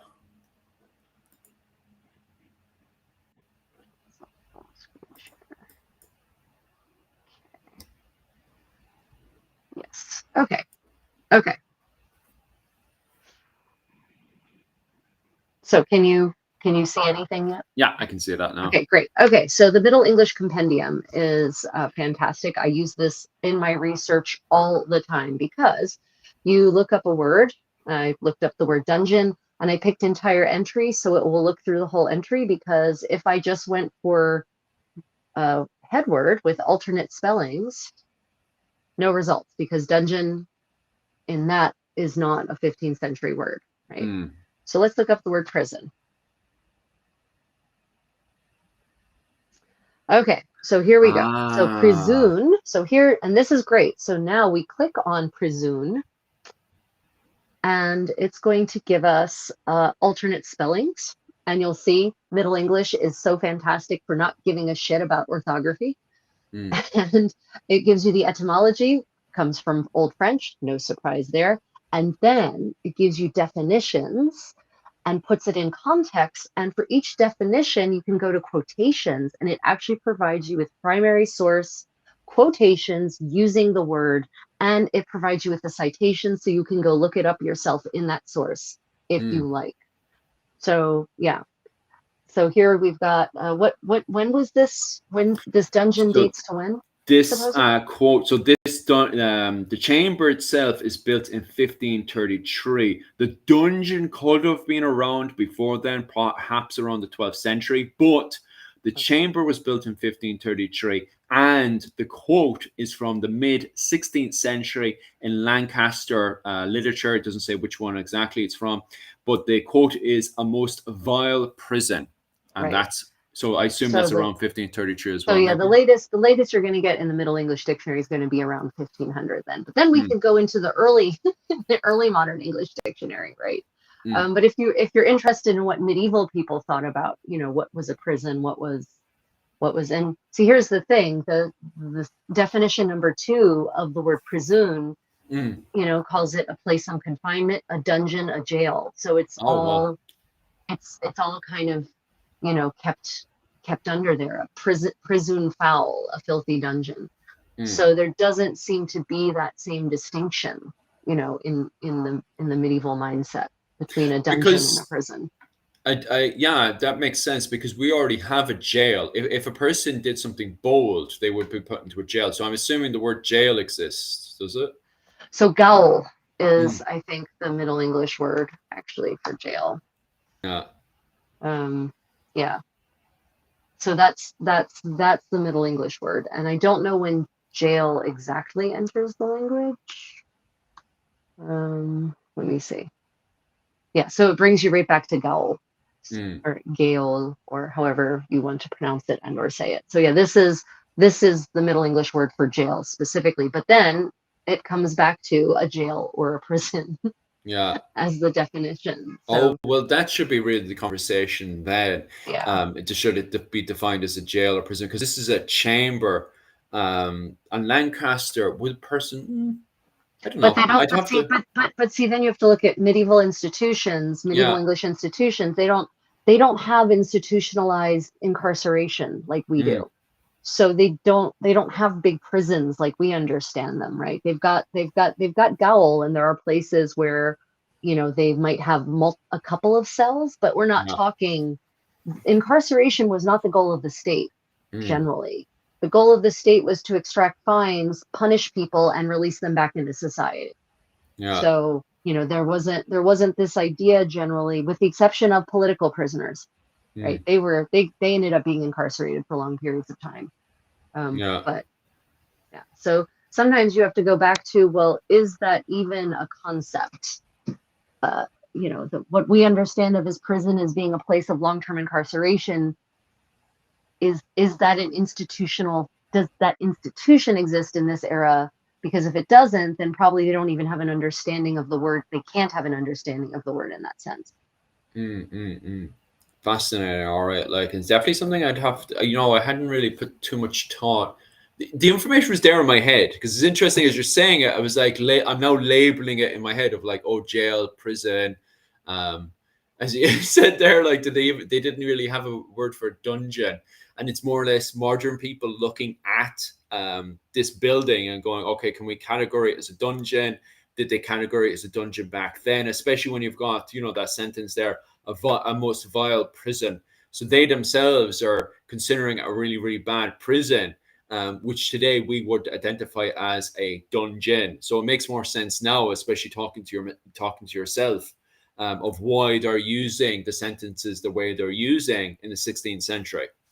Yeah, it's you know, and of course we as modern people, well, surely they would only imprison people in a space like that for long term, or, you know, if they were torturing them. Or surely they would actually just put people in there and forget about them and let them be uncomfortable forever, right? Like that's we should never assume that our thoughts on what, you know, what the purpose of a dungeon or the function of a dungeon is the way past people thought about it. Yeah. It's strange because sometimes I look at situations and stuff, and I'm looking at this going, are they a sadist? Like, what's going on here? Why would you do that to another human being? It's the same thing what we were looking at before, when it comes down to the justification of what a lot of English were doing instead of Wales and Ireland. And it was always going back to, well, I'm civilizing them. I'm doing it for their own good. That's why I'm being so mean to them. And it's like, but that's the actions of a sadist. Like, you know, why are they doing what they're doing? It's interesting, like, but at the same time, you don't want to come to the sudden conclusion of what I just did there of, well, they're a sadist, and that's my conclusion. There could be a lot, especially when you get into literature of it, there could be a lot behind it. Well, there's a difference between torturing someone for pleasure, that's a sadist, and torturing someone because you think it's what the crime demands, that because it will improve them, because it will save their soul, or because you have just categorized them as so other that you don't empathize or sympathize with them in any way, shape, or form, which means you feel neither pleasure nor pain at their torture. You're just doing it because it's what you have to do, what you think you have to do, or you think the outcome will be to your advantage. In the case of those poor slaves, the idea is generally if you torture this slave badly enough, the other slaves will get the idea and just fall in line. Right. But so the thing is, no, and I think the comment section's kind of hinting at it. Is there a difference between a prison we'd see in Lancaster or a prison we'd see in London Tower? Like a London Tower, people definitely would, in a modern interpretation, would definitely brand that as a dungeon. And another question there off Jim O'Neill as well. If you were using London as the example, do you come back from London prison? Do you know, maybe you come back from Lancaster prison, but do you come back from London prison? Like if a prison is that radical, will they even let you go? I mean, you know, crime and punishment is obviously its own topic altogether, but the Tower of London was not a place that generally that common people got incarcerated. First off, the Tower of London was a royal palace in the Middle Ages. I would like everyone to understand this. It was a royal palace. It was not a place. It was not a prison. That was not what it, you know. And the people who were incarcerated there, you're going to notice they're all high-ranking members of the aristocracy. They live comfortable lives generally in the Tower of London before they're executed. But it's not the same as that little dingy dungeon that they found, you know, up there in Lancaster. So, you know, you can't a space like the Tower of London that exists for that long, its uses are going to change over time. So if you're talking about in the medieval period, it wasn't even the tower itself was a royal palace, and it was a really nice royal palace. It was luxurious. They've recently, by the way, everyone who doesn't know this, it should have been my news. They have they have they have finished restoring the medieval apartments in the Tower of London, and so you can now go and see what it was like to be a medieval king, queen, and prince in England in the sort of the 12th through the 14th century, and appreciate just how comfortable life was in the tower. We've come to associate the tower with beheadings. Like, that's pop history has done that to us. Like, that's what we think it was. It was just a place where people went to have their heads separated from their bodies in the most violent way you can imagine. But that wasn't true. And a lot of people spent years incarcerated in the Tower of London, but living comfortably. Yeah. Because that's the thing as well, is that when you think of a dungeon, you think of the Tower of London, and you can just imagine being underground with the man with his black hood over his head, and he's got his mace, and he's just whacking you for the next 12 hours or so. What was it, 1,000 whacks or something? That's the image that we all get, when we say the word dungeon. So it is very fascinating to have this conversation alone, that actually in the era itself, the word dungeon didn't exist, and it would have all been branded under a prison. And then on top of that as well, you do have the word for jail, putting people in for a short period of time. But as you said there, like, some of those prisons are acting as jails. Yeah. And the medieval idea of crime and punishment, with the exception of political prisoners. Political prisoners are different, right? There's a different situation in many cases with political prisoners. The idea is, well, we can't really execute them because they're noble or whatever. And the crime they've committed isn't actually treason, so we can't execute them for treason. But also, we don't want them being out and causing trouble, so we're just going to kind of put them in this nice apartment in the tower, and we're just going to leave them there and feed them. I mean, they're not just going to die slowly of hunger and starvation. But I think so. I'm pretty certain that the English word dungeon comes from the French word donjon, which means keep. It's the keep of the castle. And so it wouldn't surprise me if somewhere over time that, a keep certainly had probably a dungeon in it. And so, an oubliette specifically probably. And so eventually that word got adopted into English to refer to these tiny oppressive cells where people were either left to be tortured by the discomfort of the space, or were just forgotten. Yeah. Like an oubliette. People are asking me there about the Irish. When it comes down to the old Irish word for prison, I doubt we would have one, because Ireland was a fine society. So it was a clan society, a king group society that was all tied together with marriage alliances, hostages, and also with adoption and stuff. So society was all tied together. So if you had a blood feud with someone, you wouldn't go to prison. Your clan would give him cattle and stuff, so they would pay a fine, and then the clan itself would punish you, depending on what way they would punish you as a society. Probably not talk to you for the day. What was it called? So there isn't any prisons in the clans. Even when you look at the way a Tuat is put together, a ring fort is put together, there's no dungeon. They're not going to keep you in a dungeon or anything. Probably happen is they'll probably get a stick and hit you with it or something. Annoyed. Mom's not going to cook for you for the day. It's those kind of punishments that would probably exist within the clan. But as a society as a whole, it was a fine society, and there's loads and loads and loads of words for different kind of fines, depending on what fine you had with a different clan. So you don't have any words in Old Irish that I'm aware of for, what was it, jails and dungeons and stuff, even inside of Dublin. So there is a possibility there could be a Middle Irish word for, prison, dungeon, or whatever in Dublin. But most of the time, from what I understand, it was mostly decapitation. So if you went into Dublin and messed around, they'll just cut your head off and shove it onto the gate. There's no messing around in Dublin itself. They don't really have time for they're there to make money. They don't really have time to be messing about.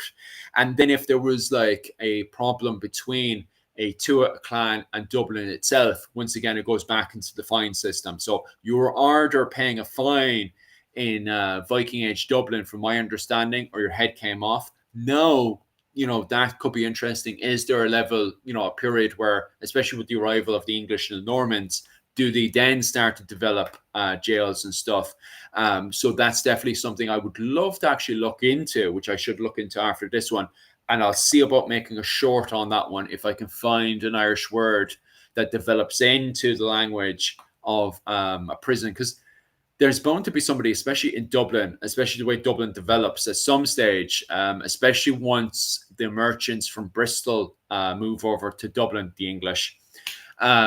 They should be getting jails in around that period and stuff for sure. So I'll definitely have an investigation into that and see what the Irish word is. So that's definitely a very, very interesting thing to have. So definitely whoever said that in the comment section, thumbs up. I'll definitely get into the investigation of that one. Right. Yeah. It's crime and punishment is a whole deep dive. It really is, because again, the Middle Ages is not a monolith, either geographically or in terms of the progression of time. So, the situation changes as the centuries progress. Yeah. And as states consolidate and become more organized and more centralized, that's when you really start to see, formal incarceration as a punishment. But before that, punishments tend to be either financial, they demand a fine, or corporeal, or you get sentenced to work the mines, right? Yeah. So, and then you're part of a mining camp and you're basically like slave labor. So there is a really interesting one I actually know of in early medieval Ireland. If you were to break the laws against the church, you would actually be kept at the monastic settlement, and you would be put on so you would live in the monastic settlement itself, the church in the center of the monastic settlements, and you would only wear very basic clothing and stuff. I can't remember specifically, was it linen or wool, which is very important because wool is really uncomfortable against the skin. And yes, we do know of people, and we do know of people that do either punishments or want to be closer to God by wearing wool alone. And that goes back into the whole, understanding of, shall not mix linen and wool together, which every Irish person is doing. You have to do by default. That's why me and Rachel make a joke about this all the time, because if you don't wear linen and wool in medieval Ireland and England, you'll die, from my understanding. So if you're taking off the linen and you have the wool straight onto your skin, it's really insanely uncomfortable. So I think it could be, there's a possibility it could be wool, which wearing it for a certain amount of days while having to stay in the monastic settlement, having to go onto the stone ground to pray for very long periods of time. Yeah, your knees will get bloody. Yeah, they will. Even on top of it, don't they do the old-fashioned just completely lying on the cold surface as well, which is also insanely uncomfortable for long periods of time on the stone. And then on top of that as well, they're on a diet of just bread and water, so they can't have any luxury foods whatsoever until their soul is cleansed. That's the closest I know to any kind of jail or prison time in medieval Ireland. And that's when you break laws against the monastic settlement. Well, I will tell you that the mortification of your flesh is a pretty stiff punishment, because, there's different degrees of wool. I know we're going to get some people in the comments saying that's a myth about wool. Wool doesn't have to be scratchy. And you're right. It doesn't have to be. And there were absolutely medieval grades of wool that were silky and smooth and would feel absolutely brilliant against your bare skin.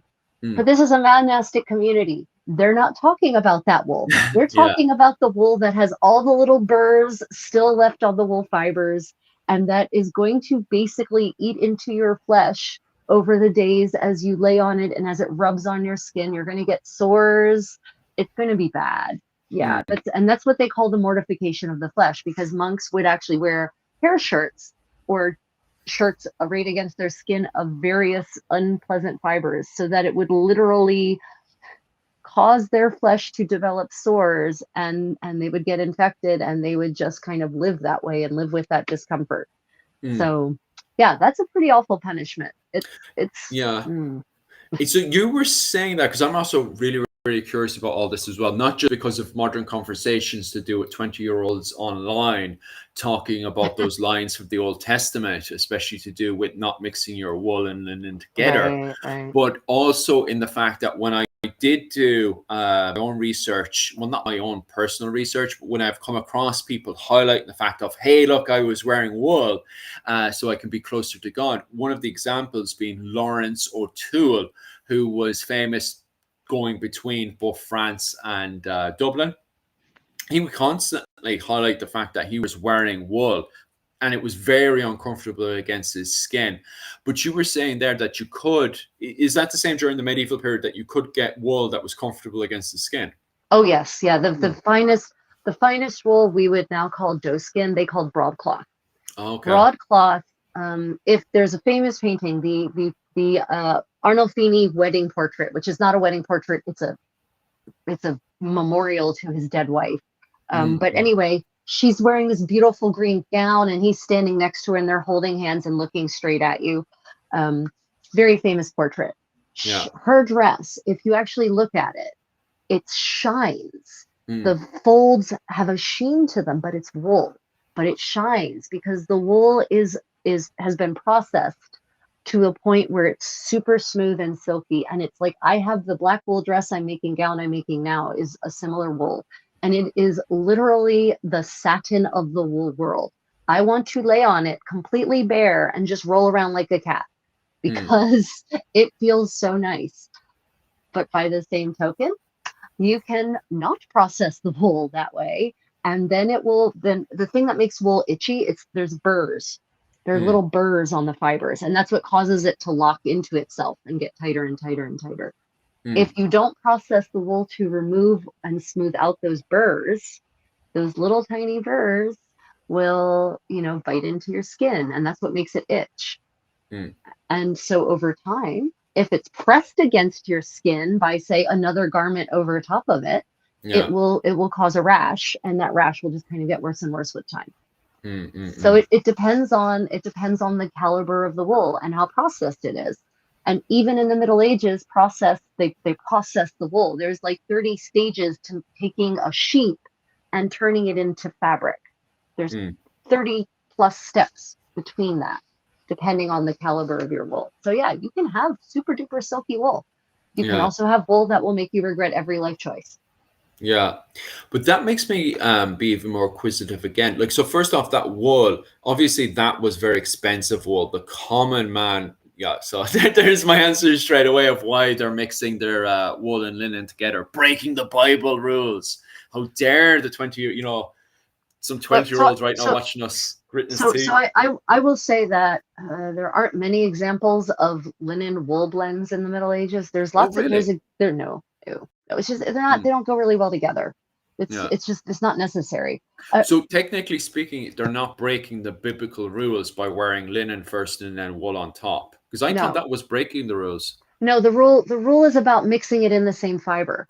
Oh, in the same fabric. Right. It's about mixing it in the same fabric. So you can't have a linen wool blend. You can't have a silk cotton blend. Whatever, right? It's and God knows why. So we're not cooking you later, no? Right. So what you're wearing right now, that's perfectly fine. The way you have the linen on first and the wool on top.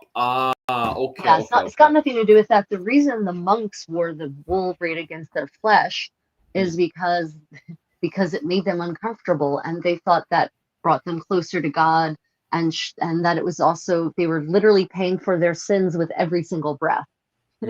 Because they were basically constantly in a state of penance, because they were wearing this thing that was causing them sores ultimately.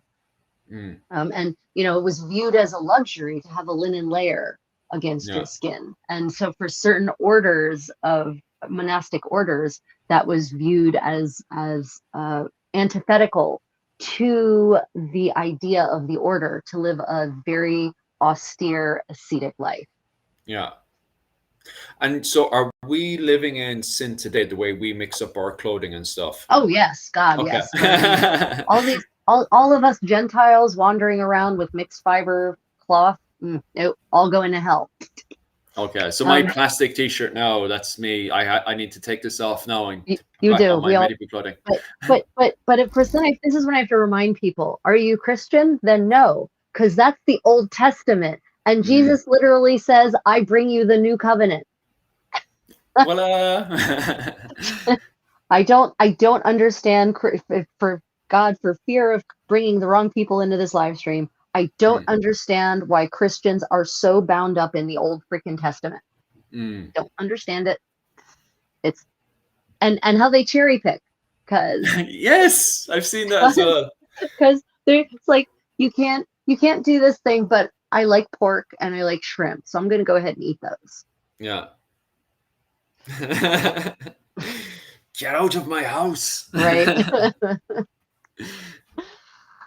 Anyway, back to fabric. We're slowly, believe it or not, we're slowly making our way over to cleaning as well. Because I'm even looking at the comment section and slowly making our way from the clothing, what's going on there. So we can slowly finish up answering the questions and stuff on clothing, and then slowly make our way over to batting in the Tudor era. Because we could actually argue about the, what was it called, the Old Testament next week if you wanted to, or because I'm seeing other arguments pop up. We'll talk about it later anyway. But what was it called?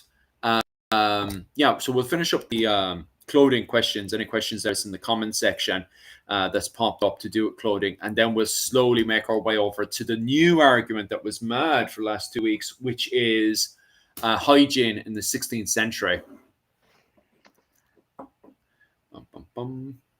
Yeah, I mean, I can talk about my news next week. I'm more interested in talking about hygiene. Actually, no, I've got a couple of fun. Well, I had a couple of fun things. Rachel's news has apparently gone somewhere else. Rachel's news. This is the cheeky one I had. Oh, there you go. Oh, the tower. Oh gosh. Okay. Did you hear about the tower collapsing in Rome? I've heard a slight bit of it because of the earthquake, but I never actually followed through. Oh, so please tell me about all of it now.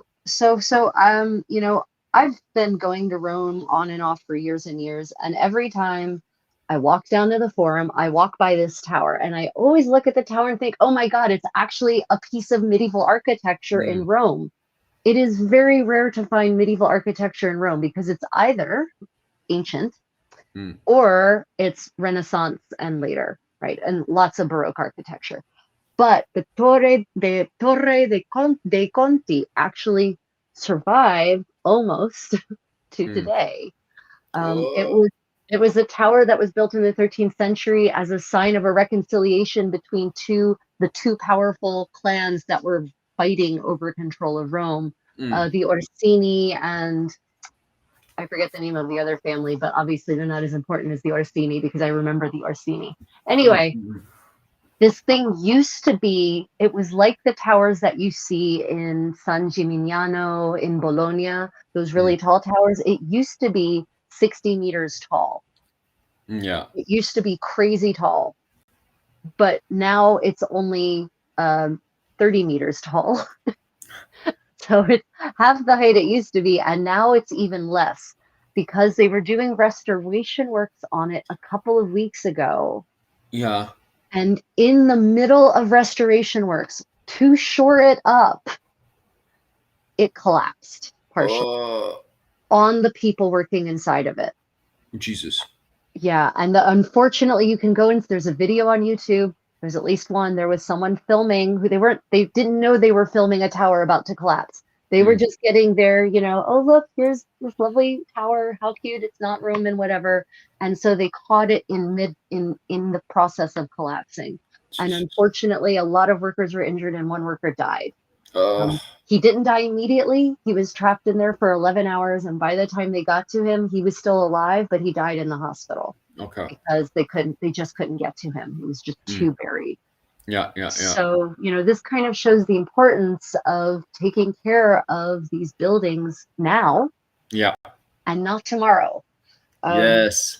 And the irony is they actually had funding from the EU Heritage and I think from UNESCO. Like they actually had money, and I'm going to bet you dollars to donuts the reason that it took them so long to get around to shoring this thing up is that they were it took Italy that long to actually secure the funding Okay. for the restoration or the renovation work. So yeah, that really it breaks my heart when a rare medieval building, bites the dust like this, literally in this case. And in Rome, there just aren't many of these.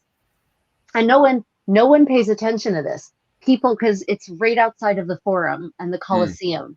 So if you walk by it, everyone's always focused on where they're going, not what they're seeing along the way. So I'm going to bet many of you who've been to Rome have walked by this and never even saw it. 100%. Yeah. We get bombarded with the moment you arrive in Rome, it's just like bah, bah, bah, bah, bah, bah, bah, bah, all over. I was talking to a Yorkshire girl yesterday, and she literally just came from Rome, and she was saying to me she wasn't the biggest Christian before, but afterwards, from paganism to Christianity, she just suddenly wanted to get into all of it because of the fact that you get not only get the full story, but you're just bombarded from the moment you arrive in Rome to the moment you leave. It's absolutely magnificent. But you're right, like the amount of stuff we miss is absolutely wild. Me and my wife, last time we were in Rome, we just wanted to see all of the underground networks and stuff. What they called again? The catacombs. That was it. So we went to every single catacomb, and it took a good week to get through every single one of them because there's so many in Rome. Yeah, that's dedication.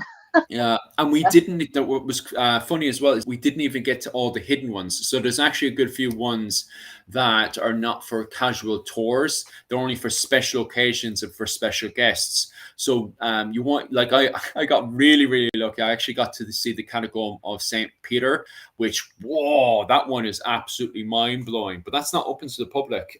You have to be a special guest. It's always open, by most of the time it's always open, but you have to be a special guest to get in. But I was very lucky that I was under, was it Dr. Damien Bracken, and his brother works with all that kind of stuff.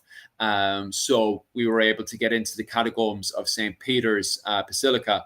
And the reason why we had to go down there was because, well, Dr. Damien Bracken, he specializes in St. Columbinus, but there's a whole catacomb dedicated to St. Columbinus down there with its own church and everything, like, and it was absolutely magnificent to look at. So even catacomb wise, so many of them in Rome, it's absolutely magnificent. Like, yeah, there's most people don't realize there's basically a city under the city. Yeah. And I mean, everyone's like, well, of course there is ancient Rome. No.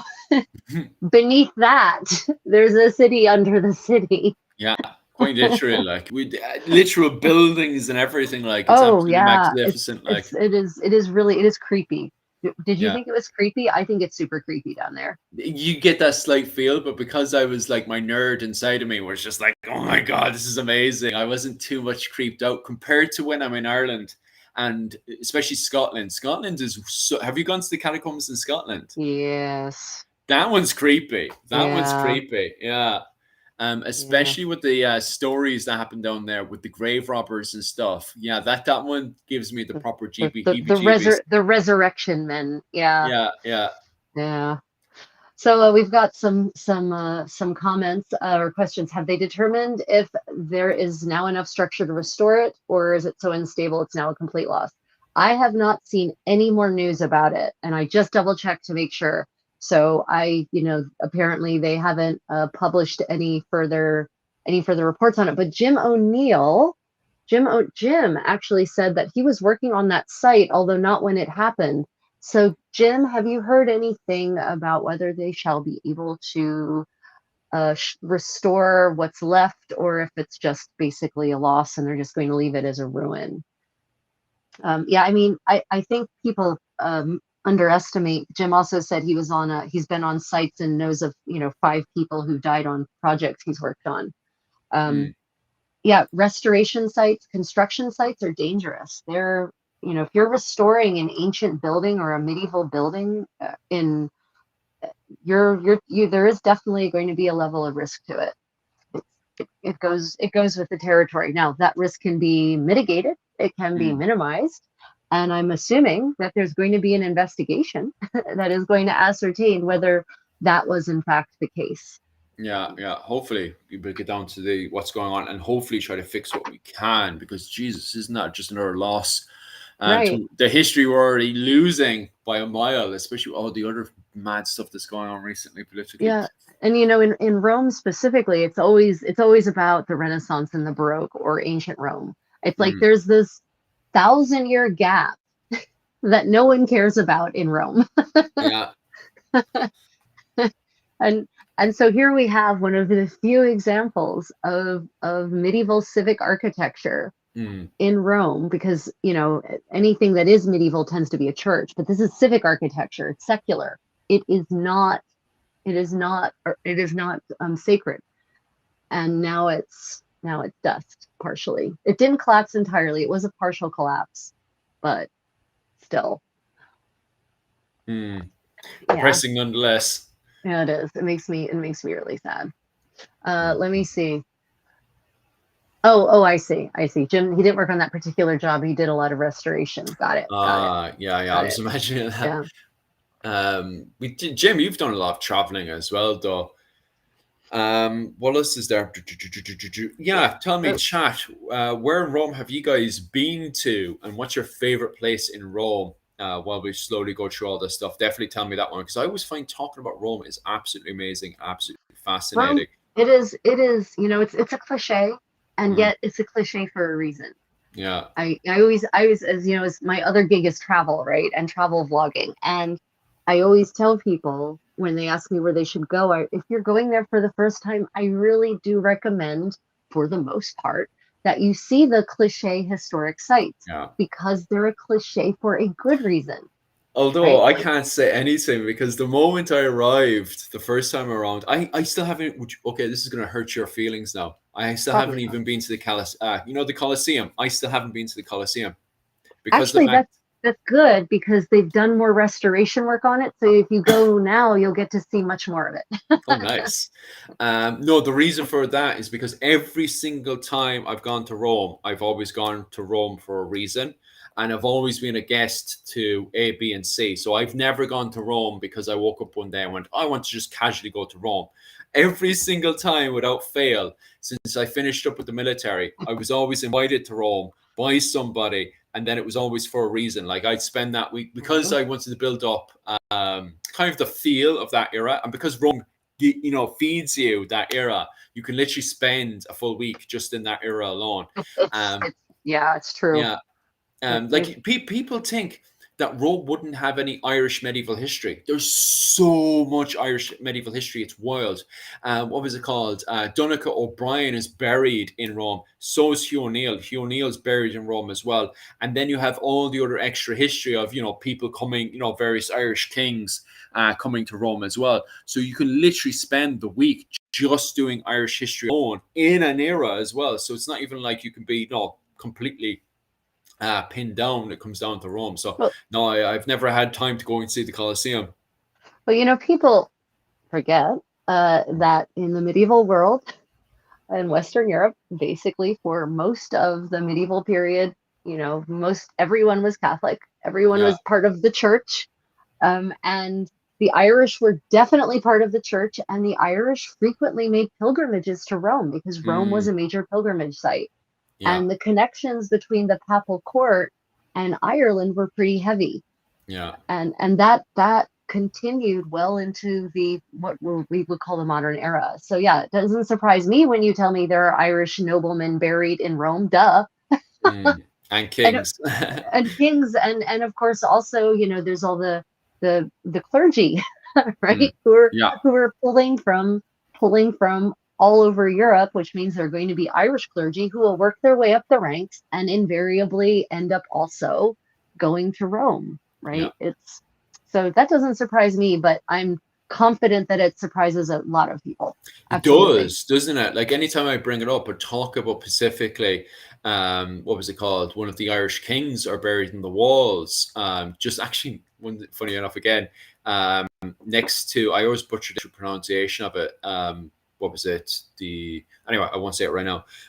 He's actually buried next to the Colosseum, which is even more funny because I passed through the Colosseum running around all these places, but I actually haven't been inside of the Colosseum yet, which is wild. Like, Has there ever been an Irish Pope? No, we haven't had an Irish St. Patrick yet, but we've come close a few times to having a Pope. But between the politics, it mostly always comes down to the politics at the top. We've always kind of went one side or other, because if you're dedicated to taking the papacy, then you end up losing a lot of other stuff that's going on. So various people that were close to becoming Pope never went for the papacy, because then they would have to give up whatever project they were doing at the time. And that's what it always comes down to, especially around the 1800s and stuff, of why we've never had an Irish Pope, is because they've always had some kind of project or something going on, and they didn't want to give that up. Yeah, and again, people often conflate the modern papacy with the medieval papacy. Yeah, that's true. and they are nothing alike. The medieval, the papacy controlled half of Italy directly, not indirectly, directly. It was their lands. The papal states were a thing in the Middle Ages. And so becoming Pope wasn't just a question of Vatican City and being the sacred ruler of, the shepherd to millions of people on a religious sense. It brought with it a whole host of complications.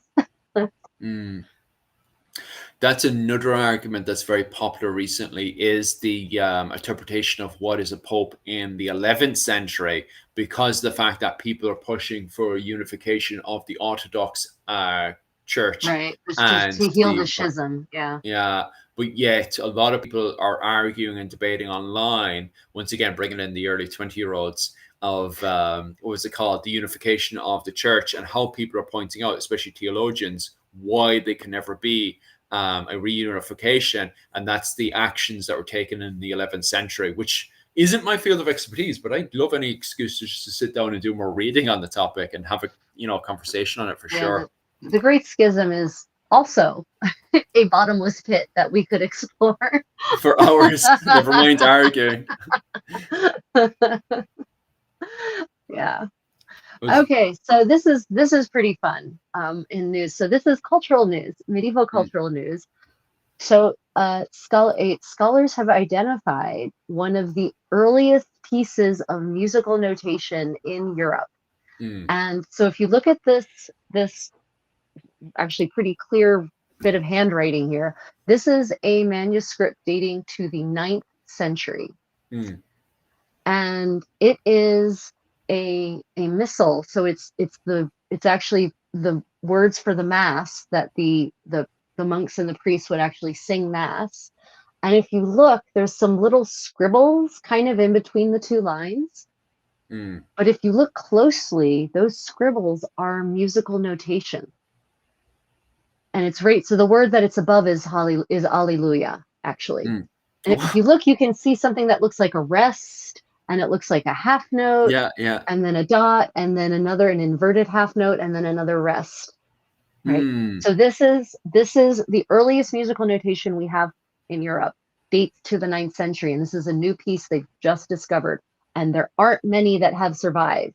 So this is actually pretty revolutionary for helping us follow the development of an evolution of musical notation across the centuries, because this actually gives us a really solid starting point.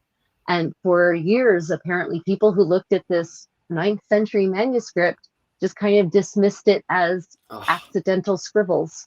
It's wild what's in front of us. Like it's the same thing with the Irish as well. Remember, the Irish did the Ugham stones. So a lot of the time people look at their squiggles and think, oh, there's nothing there. But if you had an Irish historian look at it, you're like, oh my God, there's an entire language here. Look, he's talking about cats again. Yeah, and these things that are here, that are there for anyone to notice if someone would just look at it differently. Right? Just take a fresh look at it. And it's so now, of course, no one knows why it's only over the word Alleluia and not anywhere else. Was that a spot where everyone had issues? Yeah, it's funny singing it correctly. Yeah, because it's funny because we always look at the corruption of religion a lot of the time, especially lately and stuff.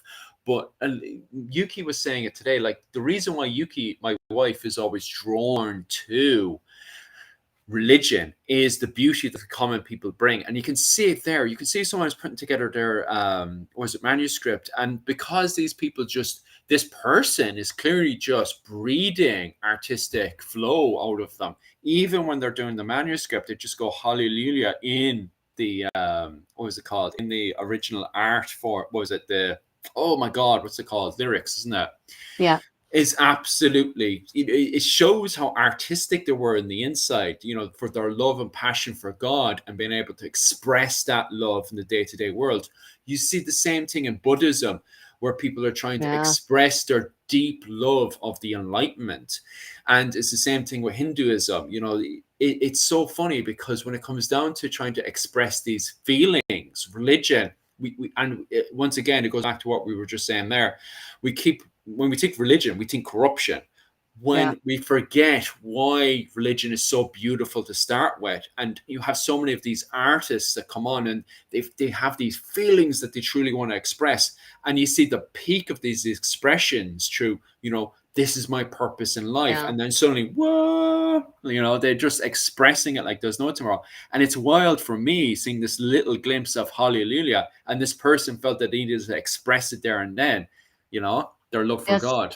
Yeah, I think you know what you say is absolutely correct. That we get wrapped up in the negativity, and this is again a social media problem. But we get wrapped up in the negativity. Oh, look at the horrors that religion has wrought. Okay, but look at the horrors that government has wrought. Yeah. Look, I mean, look at the horrors that any given institution with a long history will have wrought. And what is the common factor? People. People are the common factor. True, like, so you know, yes, religion in all of its flavors has a dark side, 100%, but it also has a beautiful side, and that beautiful side is the creation of some of the most amazing music, song, architecture, paintings, garments, goldsmithery, right, ever in the history of humanity. Is because there is an actual genuine side of faith to that organization, right? It's not just power hungry people at the top, right? That's just a small portion, a tiny fraction of the whole thing. At the bottom are thousands or millions of people who genuinely believe, are genuinely moved, and genuinely impassioned to create these beautiful works for their faith. And that's, you know, we modern people tend to be super jaded. So we assume that everyone before us is equally jaded and that they were just in it for the money or the power, but that's just not true. Yeah. And you definitely see it there. And the reason why I'm highlighting so much is because my wife does that all the time. When she suddenly needs to express herself, she'll actually write the notes of a thing and stuff. That's why I'm seeing this now. It's like, oh my God, that person flows like my wife does. When she suddenly needs to have a burst of emotion, she'll express it like that. Especially, like, the thing is that person may have been in a room where he wasn't allowed to talk because, you know, they have rules like that. And for him to suddenly just need to express this love for God by just putting hallelujah like that, it's just, for me, is a little bit magical. And so I can see this. So this is one of those giant coral books that sits on that giant stand in between the priests or the monks, right? Yeah. And there's one book on each side. It's got, the stand has 4 sides, right? So you've got one book here, one book here, one book, so everyone can see it. And I can imagine this monk or this priest trying to guide all of these priests singing the mass, and they're just not getting Alleluia right? They're just not doing it. And so he runs over with his quill and he just inks in, or even it could have been a reed pen, and he just inks in these notes to say, okay, look, here's a rest, here's a half note, here's a quarter rest, here's a half note, here's a rest. Okay, let's try it again. Let's go. Right? Yeah. That's amazing. Like, it's just, it gives us so much of a, as Dr. John Carey used to take me for Celtic study classes to see the similarity between the Celtic, what was it, the Welsh world and the Irish world at the time, because there was so much similar in the exact same period as this, the 9th century. which we call Celtic Studies. And every single time you get a little glimpse of this, it's like looking through a keyhole into the world of the past. And once again, as you literally described it there, once again, getting that keyhole and having a little gawk at the past. Where exactly was the manuscript, you know? Oh God, you know what? I got so excited about the music part. Let me see if I noted that down. Oh, take your time. I'll quickly see if there's which comments are going on there. Scroll back through the comments.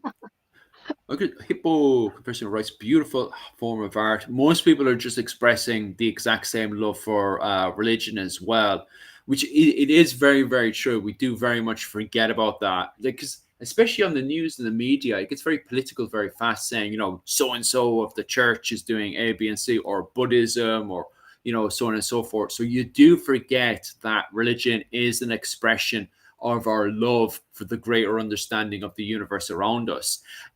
Even if, you know, our interpretation could be wrong, or it could be this, or it could be that, the love is still there to be able to fully express it. Because Buddhism is something I've recently looked into myself. And for me, myself and other people looking from an outsider's perspective, you wonder to yourself, well, how can somebody, you know, from Japan or China suddenly make all these statues with very elaborated forms and stuff on them? Why would they do that when the purpose of Buddhism is to find enlightenment in nothing? You know, you think that their statues would be very plain, very boring, and yet Buddhism produces the greatest art on this entire planet. It's absolutely magnificent, and it really goes back to this whole expression of a deeper meaning of the world, you know. So I definitely agree with the chat there, like. So yeah, the page, they don't know. Oh. Because So it's in you Latin, right? They think it was written in Germany during the second half of the 9th century. That makes sense in general. But here's the clicker. I've got some good news for everyone. Good news. Nice. You can become the owner of this page. It's going on the market. It's going up for auction. And they're expecting it to sell for $80,000. Oh, no, it's not auction. It's being offered on the public market for $80,000 for the page. For the page? So, for the hopefully page. Someone decent buys that. Hopefully it stays in a castle nearby or something. Hopefully some duke is going to purchase it. It's so apparently the discovery is made by Nathan Robb of the Robb Collection, president of the Robb Collection. So possibly it was in obviously his family's collection. Yeah. So you too can buy this amazing page with music on it for a mere $80,000. What a bargain. Yeah, I think that's illegal in Ireland because the fact it's what was it called? It should be belonging to the public, so you have to put it into a museum. So I don't think that's allowed in Ireland, but if it's allowed in Germany, that's interesting. Oh, this is in the U.S. Oh, it's America. Oh, well, there you go. Free for all. Hopefully, a German gets a hold of it. Oh, no. This was a robber baron. This is a robber baron family, right? They've probably had these manuscripts since the end of the 19th, early 20th century, when their robber baron ancestor dumped a whole lot of money into buying all these medieval artifacts and bringing them over to America. So Germany, please steal it back off him. Don't even purchase it. Just kick down his door and just take it away. Oh my God! Hopefully, we'll see. $80,000, and it is yours. Yeah. I can understand the level of compensation there, but you know, selling it like that, especially the way it is, the Germans. We'll see if the Germans kick down the door and take it back. So and you know, unless some museum buys it, then it's going to end up in a private collection, never to be seen again, probably. Hope not. Yeah. Right. Last thing you want is another, what was that, Logan Paul or somebody picking that up. That'd be horrific. Yep. God, don't even want to think about that. So yeah, I thought that I got very excited. As you tell, I got so excited, I just focused on the music. Like, where's it from? I don't know. I don't care. No, it could be important to me because of the fact that the Irish in the 9th century, the Irish monks were coming over and doing the old how the Irish saved civilization. Amazing they were everywhere. They were everywhere. It could have some kind of Irish connection in there. So it would be very, very, even for do you know what? I'll write no letter to Ireland. Please dump this manuscript off them. Just kick Write a down the door. letter. Send the special forces. Go and take it back. Open letter to Ireland. Please buy this manuscript. Thank Yeah. you for your attention to this matter. Give him a compensation of €100. There you go. Don't spend it all in one go. Just That's physically right. take it off him. Go. Oh my God. Okay, what else did I find? Oh, this is beautiful.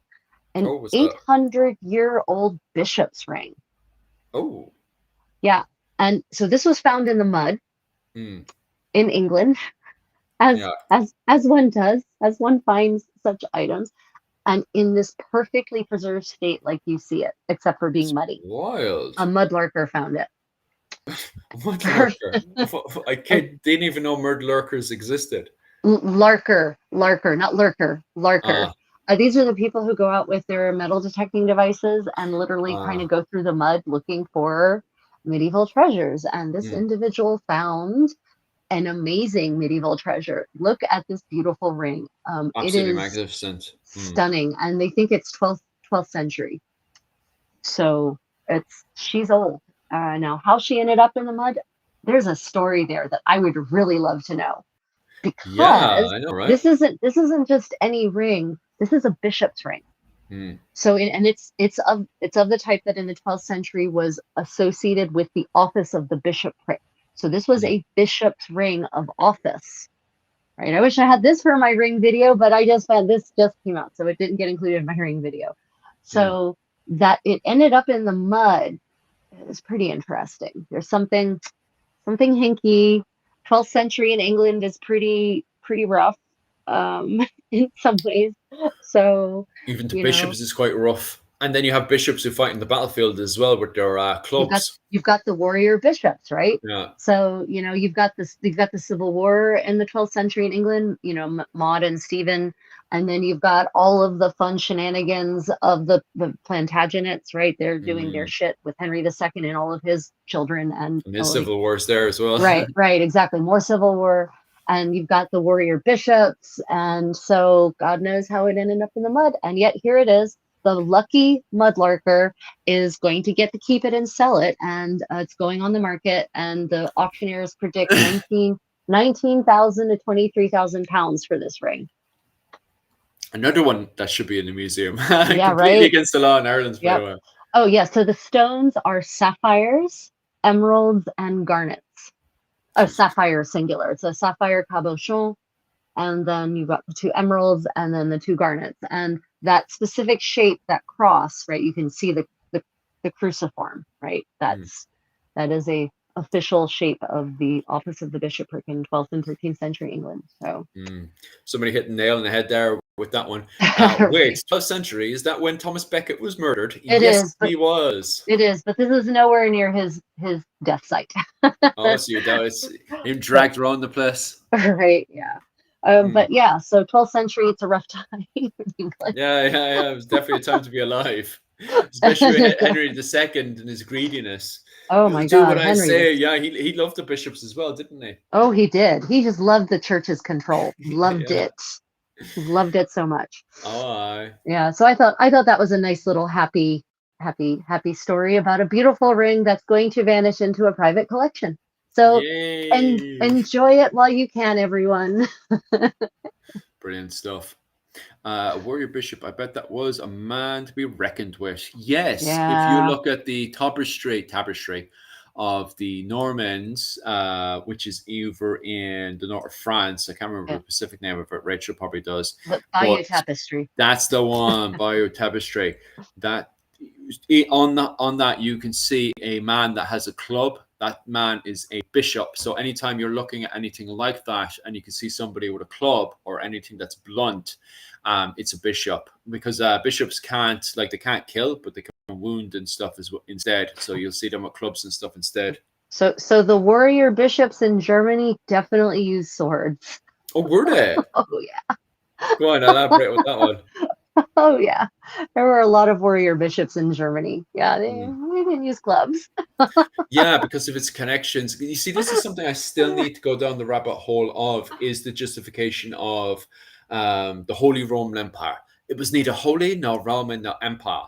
And the counter argument is the amount of bishops that were very active within the politics of the Holy Roman Empire. So when somebody's making an argument that, in fact, it was a Holy Roman Empire, they would normally argue how involved the bishops were within the Holy Roman Empire, because they had land and everything in Germany, didn't they? Yeah, yes, yes, yes. Yeah, I mean, Germany, if you look at a map of the empire, we'll call it, at any given Mm. point in the Middle Ages, and you look at Germany in terms of, what lands fell under the dominion of the empire, it gets real complicated because there's different levels of Yeah, belonging to the empire. And so Germany looks like it has smallpox, yeah. basically. It looks like it has a nasty case of smallpox based on the fragmentation of all these little cities and states and mini polities that somehow are affiliated with and or fall under the empire. So yeah, Germany is heavily empire related, very much Mm. so. The Holy Roman Empire. It was the French philosopher. Yeah, Voltaire. Yeah, I was about to say it, Voltaire. My Yeah, pronunciation was like, how do I pronounce that bit again? yeah, Yeah, Voltaire Voltaire. that first said it. But the problem with when he then makes that argument, he's arguing from a 17th century. Sorry, is it 18th century? 18th, Yeah, 18th 18th century century. Yeah, interpretation. yeah. 18th century interpretation. Like his whole paper is from an 18th century interpretation, and not from the interpretation Yeah. of It's between not what. it's not the medieval it's not the medieval empire he's talking Yeah, about. yeah. But yet people apply it to what was it, the empire of Barbarossa and Frederick the first, second, and Yeah, third, yeah. and And it's all like the other characters as well. there's Yeah, nothing alike. Nothing yeah. alike. But even during that period, like the empire of Barbarossa and the empire of Frederick the first, they're two completely different empires. Like, do you know? Yeah. Yeah. And especially because, at some point Sicily is part of it and some points it Yeah, isn't. that's exactly it. Like, because during the period of Emperor Frederick, it's Emperor Frederick the first, isn't it? Yeah, it The is. It second. is. It is. Are you talking about the crazy one? That's the second. Yeah, the crazy one that's based in Sicily. That's the That's the second. Right, second. Roger. Who was the Yeah. first one again? I can't Oh, remember who the first one was. he was just up there, you know. Yeah, it's just up there. What was it called? Anyway, the second one, you could definitely say that was the Holy Roman Empire. She was based in Sicily. It was just about, it might as well have just captured Rome altogether, although Yeah. papacy was funny at that period. Yeah, he was working it. Yeah, even the architecture he was doing revisionist Roman architecture as well. So you could definitely say Frederick II was the Holy Roman Empire. Do you know? Yeah. Anyway, we should make a thing all in itself, because literally could talk all day about that one. Yeah, definitely. Good Okay. care. Oh, there's one more really interesting piece of news that I definitely wanted to share. Oh, no, I don't care. We'll get to that one next week. I don't need to talk more books. No, move on. So, for those of you who are interested in Korean history, Oh, nice. this is amazing. So, they found it a while ago, but they have finally raised a Joseon shipwreck from 1420. That's the ship you're looking at. Look how well preserved that ship is from 1420. And it had its complete cargo. And so they've raised it and they've raised the cargo, and now they're going to be able to actually put it together and put it in a museum. But one of the fascinating things about this is it's a two-masted ship, Yeah. whereas all the conventional wisdom said, oh, Korean ships are all single-masted. And there are iron nails used to make repairs. So for those of you who understand shipbuilding, you'll know that the conventional wisdom has been for many, many years that in Asia and in Korea specifically, nails were not used in shipbuilding. It was all wooden pegs. Well, this one has some giant ass iron staples, basically, Okay. that are actually holding it together in places. And this ship was actually part of the taxation system that was grain based in Joseon, because the farmers didn't have cash, but they paid their taxes in grain, and they actually found boxes and boxes of rice. still there under the water. And all the rice that each box had labels on it, wooden labels saying what the destination for the cargo was, because in Joseon they had a very complex system of grain deposition and storage, so that if there was a famine, they could release the rice. And so every province had a storage depot. And so these crates of rice were destined for specific other parts of Joseon, what we would call Korea now. And those wooden labels basically said, this is going here, this is going there, this is going to this other place, which indicates just how very sophisticated Joseon's system of administration, taxation, and also contingency planning actually was in the 15th century. And now that they're raising this ship, they're going to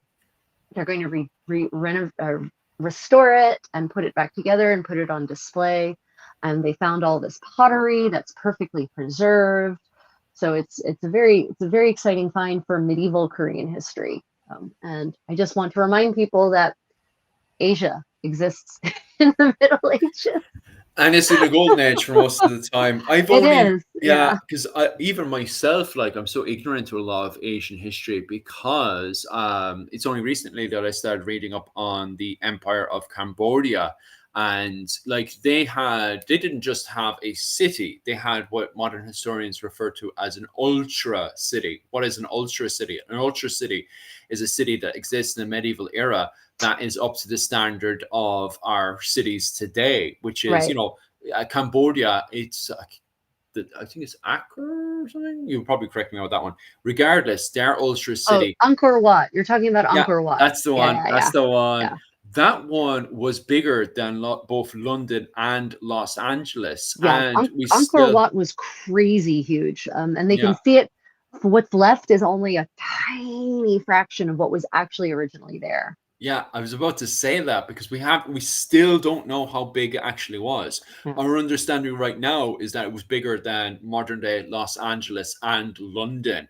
Yeah. But still actually haven't found out how big this city was. And it was all ran by the movement of water. So instead of having cars, people would jump on a boat on a river and it would fly off. But the problem is, if you have a society that is 100% worked around water, which sounds so kind of futuristic even today, the problem is if you have a drought, that's it, game over. And so we believe for the time being, the problem is politics is slightly complicated as well. But for the time being, our conclusion is that there was a drought which caused a famine, which was the end of the city. So although Cambodia itself didn't collapse as a whole, once that ultra city was gone, the golden age was, gone, especially in this era of not this era of 420, this is when Cambodia started to collapse.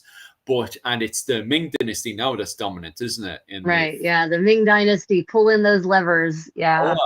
They become the Silk Road we know today. Yeah. But in the period about the 12th century, Cambodia actually had a Buddhist golden age. They have two golden age. They have one earlier golden age of their own. I think it's like their own personal god age. And then they had a Buddhist golden age then.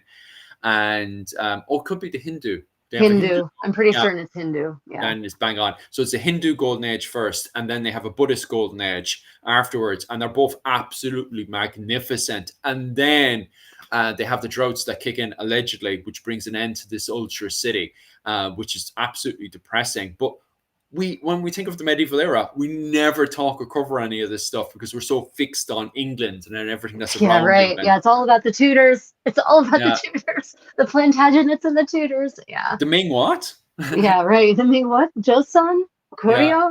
Which is crazy, like, because this was an empire that collapsed, and even today, like, we're having like, don't get me wrong, I don't want to be offensive, especially towards women and stuff, but we spend so much time talking about and arguing about clothing, and nobody's arguing about why the Ming dynasty collapsed. We really should be spending more time asking, okay, well, how the hell did this Ming dynasty collapse, and could it be something that would reflect our own modern empires today? Especially when we look at the rise of China and America, would we repeat any of the mistakes that Ming dynasty had, especially economic-wise? Because it's believed that it's economics that caused the collapse, which is definitely from our own perspective, because we're so dependent on our own modern economics. could we cause the same collapse in our own, the shares and all that kind of stuff today? Although much more complicated in New York, be interested to definitely get in there and study the Ming Well, Dynasty. the Ming shot them. I mean, that stupid emperor after the Voyage of Discovery, he literally cut their nose off by saying, yeah, so we've got this really powerful economy and we've got all this trade happening and we went out and just explored the known world. But I'm scared now. So we're going to shut it all down and we're going to scuttle all our ships and we're going to close down trade because we're fine. We don't need all those connections. Like, it's isolationism is what killed the Ming Dynasty. Yeah. So yes, my dearest Philip, I believe there is a lesson there that we could learn. Actually, yeah. Yeah, that sounds bang on, actually. And it makes sure, because it was Yuki had read just by the way, I'm so stupid and ignorant when it comes down to the Ming Dynasty myself personally, but my wife is really passionate about the Ming Dynasty, and she read a new paper over the weekend, and it was arguing that the Ming Dynasty, and it's from a Japanese perspective, by the way, but it was arguing in it that it collapsed because of too much gift giving, because it then became which fits into what you just said there, because it became a paper tiger. So it needed to not just keep giving to the standard it was already at, but give even more gifts, which messed up the economy. And it kind of added to the collapse of the economy, because they were looking at it was from a Japanese perspective, and a Japanese scholar was saying that the economics of money that was happening in Japan at the time was not fitting the gifts that they were sending them in Japan. And then he did further study into different countries, and from his interpretation, it feels like China in the Ming Dynasty had become a paper tiger. Right. Yeah, well, part of that was basically shutting down the things that made them a tiger. Yeah, for sure. Because our military force was something else. I mean, they had it all. They had innovation. They had massive ships, these crazy ships they built. Holy God. I mean, most people can't imagine the size of the ships they were building, sailing ships, no less, that the likes of which we wouldn't see again until the end of the 19th century. Right. So, yeah, they had it all. And then they got the emperor who was in charge of all of that died, and his successor got real scared and wanted to shut it all down. It's like, lock it down, everyone. We're stopping this nonsense. Okay. Yeah. Lessons to be learned for sure. Yeah, you're right, guys. Creative Contessa is based over in Korea right now, and I'm based over in Japan. Yep. That's why we have funny time schedules compared to the rest of you. Yeah, right. So we apologize for that one. It's like, yes, it is full daylight here. See, can you all see the warm mountains and everything of Ireland? I'm a time traveler. Time doesn't exist for me. It would explain with the shield and stuff, the way time doesn't really exist. So questions. What does Korea or Asian countries call each generation? Do they follow Western definitions like boomers? So actually, I've never heard any of my Korean friends talk about generations like that. So I'm not certain, actually. Yeah. My wife, it's always the eras. Right, but like talking about the Zennials or Millennials or Boomers, have you heard? Do the Japanese have their own, or do they just go based on? I think for the most part. Yeah, go on. No, go on. When I have conversation with people, it's always like everyone is young until they hit their 80s and stuff, and then suddenly, you get to boss everyone else around. From my interpretation, that's there is something to be said for that in Korea as well. No, I think when now that I'm thinking on it, I think there just isn't so much this focus on generations as having some kind of artificially defined characteristics. I think maybe that's a Western need to define people by the time they were born and how that affects how they behave. Yeah. Yeah. Well, the thing is with China is the education system never really changes, but in Ireland we always have a new system, and then when those children come in to the work area, then we're straight away judging them. Well, you were a part of this school system, so you must be behaving A, B, and C. And then when they behave like X, Y, and Z. It's like, well, that's because you have this education, not because it's never the fact that they lack experience. It's always the fact of, oh, that's that stupid education that you had, Right, of course. So from an Irish perspective, I think that might be the reason why there's a kind of constant generational thing. I don't know if it's the same in America and stuff. Yeah, there is something to be, why do they behave that way? Why don't they know these things? Why can't they write cursive? Yeah, to a certain extent. Yeah. Where in Japan, everyone pretty much has the exact, because Yuki watches videos. My wife's starting to go into her 30s now, and she looks at videos of the education system today. And she turns around and says, oh, I remember doing that. Oh, I remember doing this. But when I watch it, I'm like, oh, they're doing this. And what's that? And why did they cut this? They shouldn't have cut that. It's so funny how I look at it and the way she looks at the education system now. So question from Kaylee, one of our super fans. Hi, Kaylee. It's lovely to see you again in the live chat. Does Venice in Italy have a similar water system to Angkor Wat? No. I mean, way more advanced. So yeah, no, Angkor Wat is way more advanced. Italy is literally just canals. And yes, that is the main way, used to be the main way, still is the main way to get around the city. But it's if it dried up, it just means there would be roads in Italy, in Venice, whereas Angkor Wat, it was much more complex. The water actually, it wasn't just canals that allowed things to be transported, but that's part of it because it was so huge. They were able to go quickly on the canals, whereas Venice is pretty small, actually, relatively speaking. So Venice, they didn't build the canals out of nothing. It was already a marshy swamp, brackish tidal water. So the water was already there. Whereas in Angkor Wat, they built the canals and they diverted a river to bring the water to it. So yeah, there's land. There's lots of land. It's in the middle of the land. It's not in the ocean like Venice is. So I would say it's not the same in that sense. And Venice now doesn't really, they do still rely on the canals, but if the ocean somehow dried up, they would just drive around and it would be fine. Beep, beep. Yeah. It would be fine. Thank God for roads and cars to ruin the climate change. Yeah. Yeah, Angkor Wat silted up, yeah. Takeda, so the article, for anyone who wants to read more details and see more pictures, because there's some great pictures from this Joseon era 1420 shipwreck, the Korea Herald, and it's online. This article just came out in the koreaherald.com.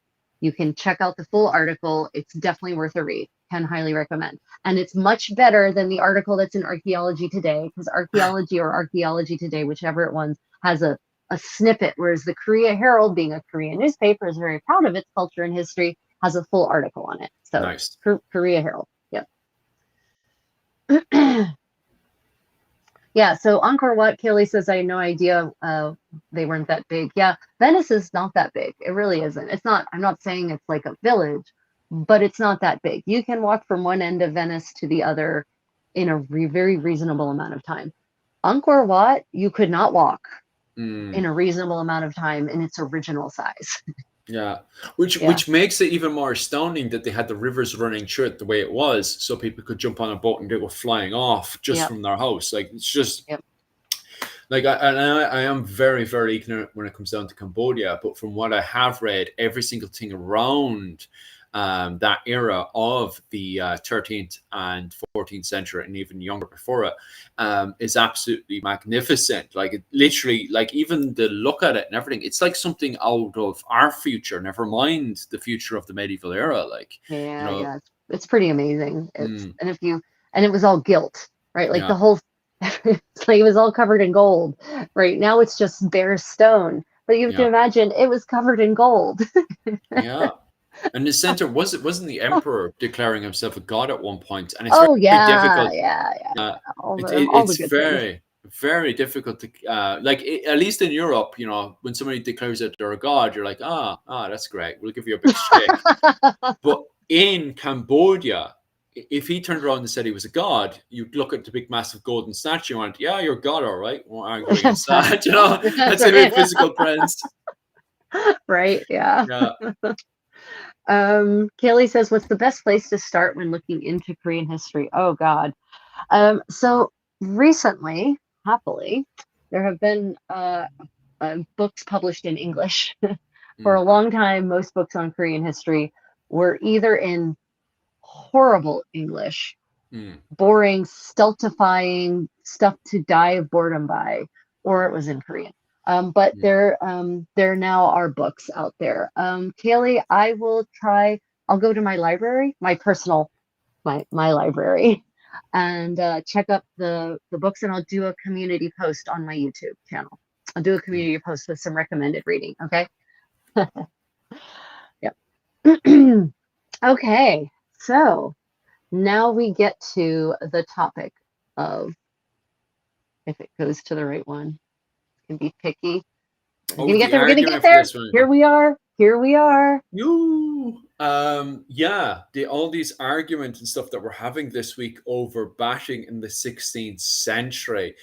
Have you, when you were previously, because you've been a part of the argument of hygiene before, was it just 15th century or did you touch on 16th century as well? No, I mean, I looked into, you can't, honestly, I don't believe in being isolated like that, because you can't understand the present, in this case, let's say the 15th century, if you don't understand what came before and you don't understand what happens after. Like, I'm always a history holist. Like, I'm not, I might focus like deep and hard in the 15th century, but that's only because I'm limited in terms of being a human who has a mortal lifespan. So, yeah, no, I was originally a big Tudor person too. You know, like growing up, I was all about the Tudors. Tudor.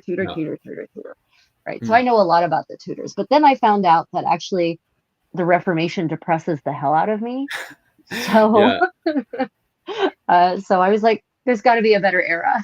And then I found the 15th century. So. Yeah, no. So yeah, I know quite a bit about the Tudors and their hygiene habits. And so I think I reckon the lady on the right, she's actually one of my followers on Instagram.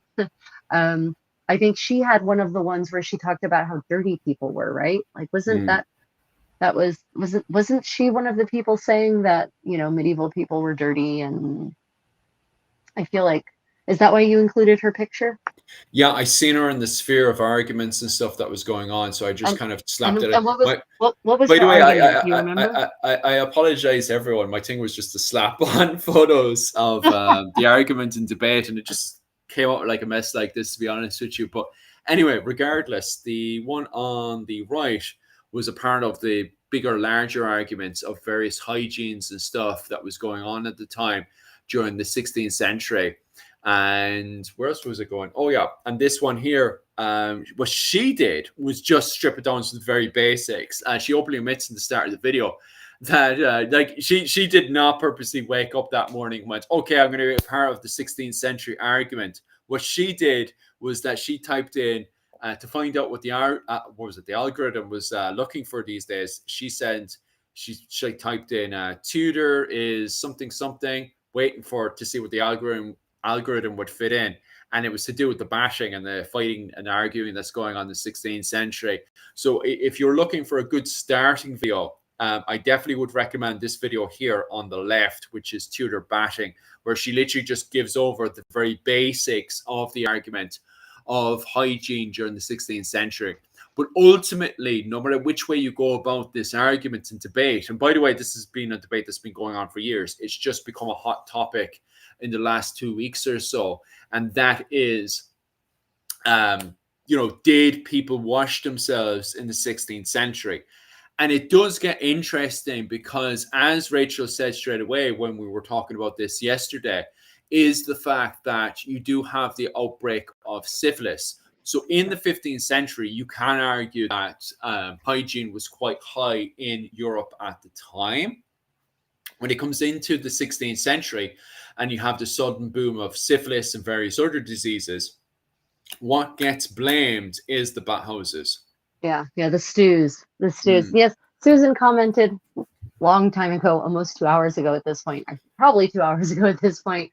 she commented that water has nothing to do with syphilis. And Susan, you are 1,000,000% right by modern scientific understanding of how syphilis spread. But unfortunately, everyone assumed correlation is not causation. Everyone assumed because they would go to the bathhouses and they would sometimes engage in extracurricular activities at the bathhouse and thereby contract syphilis, that it was the water, not the activity, that led to the contraction of syphilis. So actually Erasmus writes in 1526, the great philosopher Erasmus, he writes in 1526, I actually wrote the quote down because his words are actually pretty great. So he actually is from the Low Countries. He's from Brabant, right? So this is highly lots of cities, very well developed cities, lots of bathhouses up into the end of the 15th century. And he says, 25 years ago, nothing was so fashionable in Brabant as the public baths. Today, however, there are none. The new plague has taught us to avoid them. Right? So in 25 years, you go from bathhouses everywhere to no more bathhouses. And in some cases, that's because they were officially banned. But in some cases, it's because people just stopped going and the bathhouses shut down because they had no more customers. So the new plague is a cute way of referring to syphilis, because that was the new plague as of the early 16th century.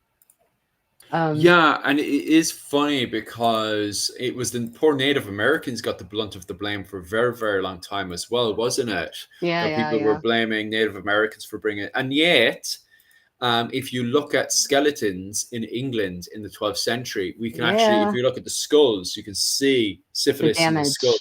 So it was, and if you look at skeletons to do with Native Americans, there isn't, until the arrival of the British and various other people into those areas, there's no signs of syphilis on the skull. And then you had this thing, someone made a counter argument to it, which was, that's because they're so used to syphilis over the years. But if that was the case, why is it that if they're so used to syphilis, why did we not get used to syphilis? I think that counter argument was so stupid. It's a dumb argument. It's a racist argument, honestly. It must have been the natives who gave us syphilis. But they found syphilis in ancient Roman skeletons too. So. Well, syphilis is also found in Ireland in the medieval period of the 12th century. And we know monks literally openly admit, especially when they come from Rome over to Ireland, they write letters to each other saying, have you been to, the brothel?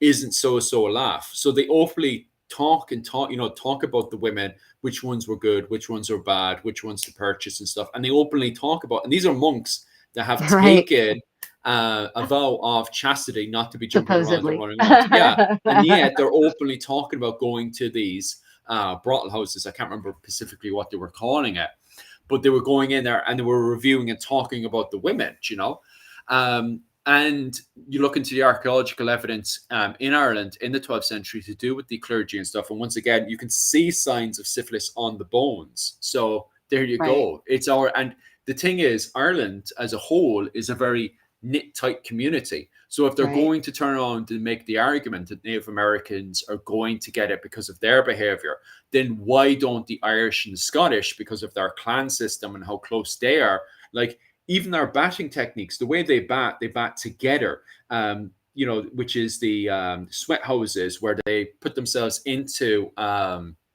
what's it called, a roundhouse, sweat it out for a wee bit, and then afterwards take a cold water, which actually booms in the 16th century because they closed down a lot of the bathhouses inside of the cities because of the English interpretation of syphilis and stuff that was kicking out.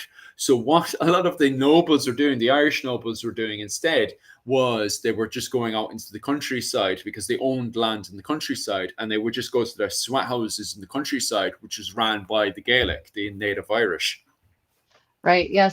So I think it's very important that at the outset we define a difference between bathing and cleaning your body. So bathing is a very specific word, everyone, and it means to submerge your body in water or some part of your body in water. It is not synonymous, however, with washing necessarily, but also you can wash your body, and hear me out, everyone, without actually submerging your body in water. It is possible. I do it all the time, especially at medieval living history events. I never take a bath at medieval living history events because I don't have a bathtub. So yeah, so the thing is that everyone says, oh, they closed the bathhouses, so that must mean everyone got dirty. No, it doesn't mean that. That's not what it means. Because people continue to bathe, just like in Ireland. They just found different ways of doing it. And one of those ways was absolutely to take a bowl, a basin, not a big basin, little basin with some water and a linen cloth, and hear me out on this, wet the cloth and scrub the parts of your body that need to be clean. And then like that, you're clean. So just because the bathhouse is closed doesn't mean that people got dirtier. It just means they stopped submerging their bodies. But there's also another big change in the theory, medical theory at the early 16th century. There's this new idea of miasma is not a new idea. Miasma is the idea. Do you know what miasma is? Oh God, you've told me now a few times, and it's over my head right now. Could you re-explain? Okay. For the comment section. Yeah. Comment section. Totally for the comment section. I know you know it, Philip. I know you know it. Miasma is basically and it's kind of funny because it's very, very gets perilously close to germ theory.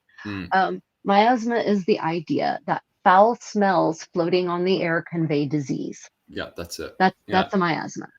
And it's like, oh, you are so close to understanding the transmission of airborne diseases. So close. Not so much the foul smell part, but so the thought was that if you submerged your body in water, your pores open, which is true if the water's hot. If the water's cold, your pores do not open. They don't open when it's cold. But if you submerge your body in hot water, your pores open. And then you are exposing yourself to contagion from the miasma because you've got all these open pores and the miasma is just going to flow right in. So that also contributed to the idea that, well, maybe we shouldn't be submerging our bodies in hot water. Maybe we should just be sponge bathing. There's actually a physician in England in the early 16th century who writes that. He writes a whole paper about it. And it becomes pretty pervasive and pretty influential, especially in Tudor England. And so the bathhouses sort of start closing more or less on their own because people stop going. Except for the ones that are brothels. They stay open. And eventually Henry VIII, like one of the last things he does before he dies of probably syphilis. No, I'm teasing. I know. He probably did. That's what my mother always taught. There's all this debate about, what if he had syphilis or not. And I said that because it's funny, not because the science doesn't really point to him having syphilis. So my mom actually is quite passionate that he died of syphilis, but she also can't stand him because of the certain actions he took. I mean, he's a horrible person, generally. Yes. But in one of his last acts in 1546 is to close the brothels and the public bathhouses at the same time. And so any ones that are left get closed as of 1456. They open again in 1564 under Elizabeth, though. Now, when I say they open again, I don't mean like there's as many as there were before. There aren't, actually. So there aren't nearly as many public bathhouses as there were before the fear of syphilis started actually causing people to stop going. But they are allowed to be open, but there aren't as many. So yeah, the idea, people, there's also this great quote about Elizabeth I, how she openly admits that she takes a bath once a month, whether she needs it or not. And everyone's like, oh God, there's this pop history video about what a stinky queen she must have been. Again, you don't need to submerge your body in a tub of water to clean it. You just don't. Yeah. So she was absolutely still cleaning herself. Because medieval people and the Tudors, going all the way into the Tudor in the 17th century, had the idea that the miasma theory meant that to fight miasmas, you had to keep everything smelling sweet, including your person. You you had to cover the room in sweet herbs. The Robert Dudley, the royal favorite, right? Robert Dudley spent in 1 month, he spent 1 pound, 16th century pound of silver on herbs just for his bedchamber. That's a lot of money. That's a lot of money. That's a lot of money that he spent on just sweet smelling herbs. So what that means is that you're not going to let yourself get all stinky and dirty with time. You're going to clean yourself regularly so that you are not stinky, because you don't want the miasmas to get you. You want to fight off the miasmas, because there was also this idea that if you smelled bad, the miasma would be attracted to you, right? So that's another one I find very interesting. Is somebody brought up Japan there and the bathhouses over there, and they weren't closed and stuff. I remember a quote, because you know how there's always a constant argument, and it's a part of the whole Tudor argument as well, is that Europeans don't know how to bat, blah, blah, blah, blah, blah, right? So that's from the very, very ignorant, bad perspective. And then to further argue that as well, to support that argument, we'll always talk about the bathhouses in Japan, how when the Portuguese arrived, they thought the Japanese were going to boil them alive.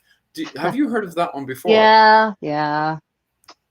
yeah. Well, and that's because by that point, it's funny about the Portuguese, because the Portuguese had bathhouses from the Arabs, from the Moors, who ruled the Iberian Peninsula. Thinking, like, right? Why is this story on about? Like, so they had a bathhouse culture, but again, it's entirely likely they were closed down as part of the fear of syphilis.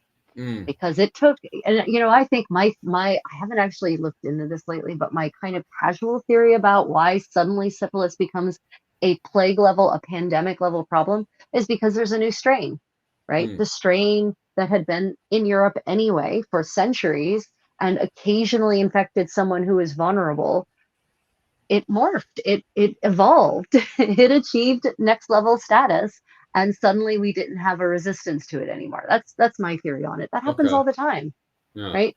It's common. It's something that before wasn't really tragic suddenly becomes tragic. And because one of the recent arguments is the blame on the Lancaster. A lot of people are blaming the Lancaster, especially the sacking of Romans. Oh yeah, you're just kind of chucking it to the side as well, which it should be more complicated than that. A lot of people find these conclusions and they're just like, oh well, that was clearly the strain. And I think lately the Lancaster and their sacking of Rome has become a massive blame for it, that they went to Rome, sacked it, and then the syphilis that they had gotten from the brothels in Rome, then they spread it throughout all of Europe from there. Right, sure. But it's like, if again, we act like Rome was this little island that no one ever went to and no one ever came back from, which was in the center of everything. Yeah. Like the pilgrims didn't go to Rome on pilgrimage and visit the brothels before going and finishing their pilgrimage where their sins would be forgiven, right? Like that didn't happen. So I don't buy that.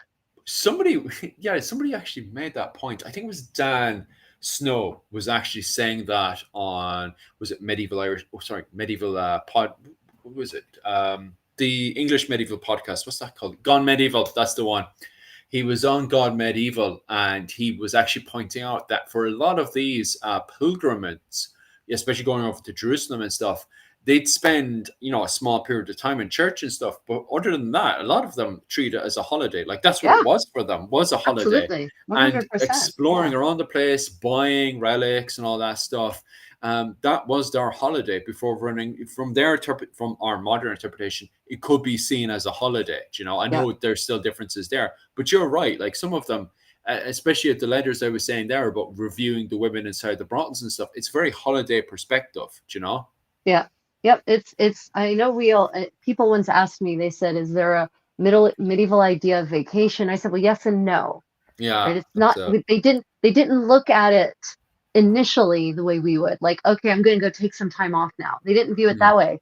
But a pilgrimage doubled as the closest thing to a vacation, because they were tourists. They were absolutely tourists, right? And so, what is a tourist going to do when he's in focus on when he is in a place like Rome, which is famed for both its pilgrimage sites, but also its more Ancient Rome salacious side. offerings, right? It's salacious offerings, right? So what are they going to do?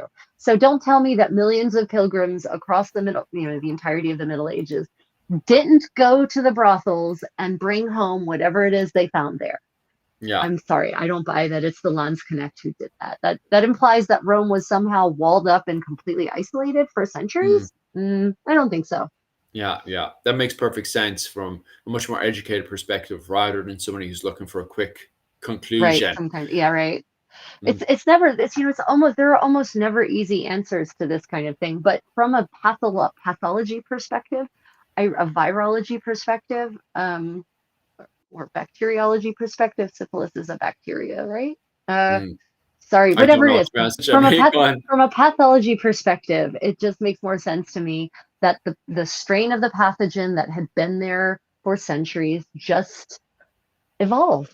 It did what some diseases do, and then the evolution allowed it to thrive and was real bad for us, and still is real bad for us. Oh, it's got to be a bacteria because you can take antibiotics for it, I think. Yeah. These days you can. There is various, depending on the strain, there's various cures. So it must be a bacteria then. Anyway, that's not my specialty. Yeah. It was more, my wife Yuki actually wants to specialize in it before COVID and all that kind of stuff kicked off. We had to go over to Japan. Yuki still wants to specialize on that stuff, although she's doing her newspapers on the Silk Road and stuff. She's spending. Silk Road, great topic. Yeah, that's why she keeps talking about the Ming Dynasty so much. She's absolutely in love with the Ming Dynasty right now, and she's like, we have to go to the mainland for Christmas to do a whole load of her exams and stuff for college. And by the way, she's doing this part-time as well. She's doing her full accountancy work as well. So God, she's working so hard right now. So Japanese of her. Yes. Modern woman, huh? I keep telling her to slow down. Sometimes, right? This is what's okay. I won't be. Tell her to be more Irish. But that's what sometimes I have to put on. The trick is, I actually have to put on. Do you know the TV show called Father Ted? Yes, Father Ted. That's great the stuff. one. Great That's stuff. the one that triggers her more Irish side, right? And yeah, exactly. Anytime remind her. Yeah, I had to do it last night. I just before she came into the door, I had Father Ted in, and then I was like, we'll go for what's it called? The old pot that you just put the hot water in. Yeah. The kettle? Not the kettle. You know the noodle, and you put the hot water into it. Oh, the sodium bombs. Yeah. The ramen. Sodium bombs. Yeah. What do you call them? I call them. What was it? Lately we've been calling them hop. What was it? I can't even remember the official noodle box or whatever they're called. But what was it called? Maybe everyone just has their own name for them. Probably. But anyway, to get one last night, I just put on the old Father Ted TV show, and she came in, sat down for a bit, and then she was just like, I was like, oh, we'll go get one of those noodle boxes, and she's like, yeah, that'd be great, because normally she comes in and was like, no, I have to cook, and I'm like, you don't have to cook, sure, I can cook. She says, yeah, but I don't like your cooking. So she's like, she eventually cooks, like. And I'm like, because I actually like my rice. My rice is very nice. I don't know why she hates, but every Japanese person hates my rice. I'm like, I had friends come over around lunchtime and stuff, and I'll make you some rice. Are you hungry? Are you? And I says, I'll make you some rice there, sure. I make them rice, and they eat the rice, and they look at me, and they look at the rice. And then afterwards, Yuki's just like, oh, they didn't really like your rice. And I'm like, what you mean they didn't like my rice? My rice is bombing. I don't know what the problem is with the rice. Okay, so I'm just going to pause to say, for those who are joining us, I'm the Creative Contessa, Rachel from the Creative Contessa, and this is Philip from Irish Medieval History. We had a question about Philip. Does he have a channel? He does. Irish Medieval History. Please go over there and subscribe. He's on YouTube. He's on Instagram. What else are you? TikTok. TikTok right now. Yeah. Yep. Definitely go and check that out. Absolutely. And we are multi-streaming, so we are live on a bunch of different platforms. I'm on Facebook, TikTok, and YouTube. And Philip is on, where are you on right now live? Just YouTube. I still need to write a letter over to Tickety Talk. It was I meant to do it for bloody what was that? Oh, it's grand. I'll have it for, was it you guys for Wednesday night, but I'm over in Asia, so I still have breathing space. So actually, after this one, I actually have to do my letter to TikTok. Do it right before you go live, or they'll rescind it again by the time you go Oh, live. really? Oh, bloody hell! Because it was Mihal Yeah. was doing it. Maybe I'll do it tomorrow. So I'll do it tomorrow first thing. So my for experience, Mihal's one. wait too long before you actually then do the live stream, they rescind it again. All right, lovely. Anyway, enough of that nonsense. Let's see. What do we have? What do we have here in the comments? Let me see any questions. Oh, toilet paper question again. Yeah. So without going into too much detail, what did people use for toilet paper? So Ireland, do you have evidence? You mentioned moss earlier. Is that something you have evidence of, or is that a conjectural? That's a Yuki question. What was it called? Because Yuki does know the answers to all this one, and I mostly put it down to moss. Anytime somebody asks me that question, I'm just like, well, they get a handful of moss and put it on their bum. The actual written evidence, and they what was it called? Because I do know we have, what was it, from Dublin, and there's loads of archaeological finds around there which has proven how they clean themselves and stuff, which, by the way, is just in their back garden. So you have your regular Viking house, and then in the back garden itself is where they do their business, in the back house. So they have their little spaces in there, and that's one of the reasons why Dublin is so stinky during the Viking Age. Yeah, it would have that thing, especially when they're doing multiple holes out in their back garden for a short period of time, and then digging into their hole again. Cesspits, nice. Yes, that's the one. But you find so many. Yuki loves cesspits. No, cesspits, let me tell you, for archaeology and material culture, cesspits are the best thing for it, because they really just throw the most random shit into them. It's like, you threw your old pair of shoes into the cesspit. Yeah. Okay, that's you did. That is a thing you did. Right. Yeah. Got it. So in other parts of medieval Europe where you maybe don't have moss literally growing on your walls, I guess,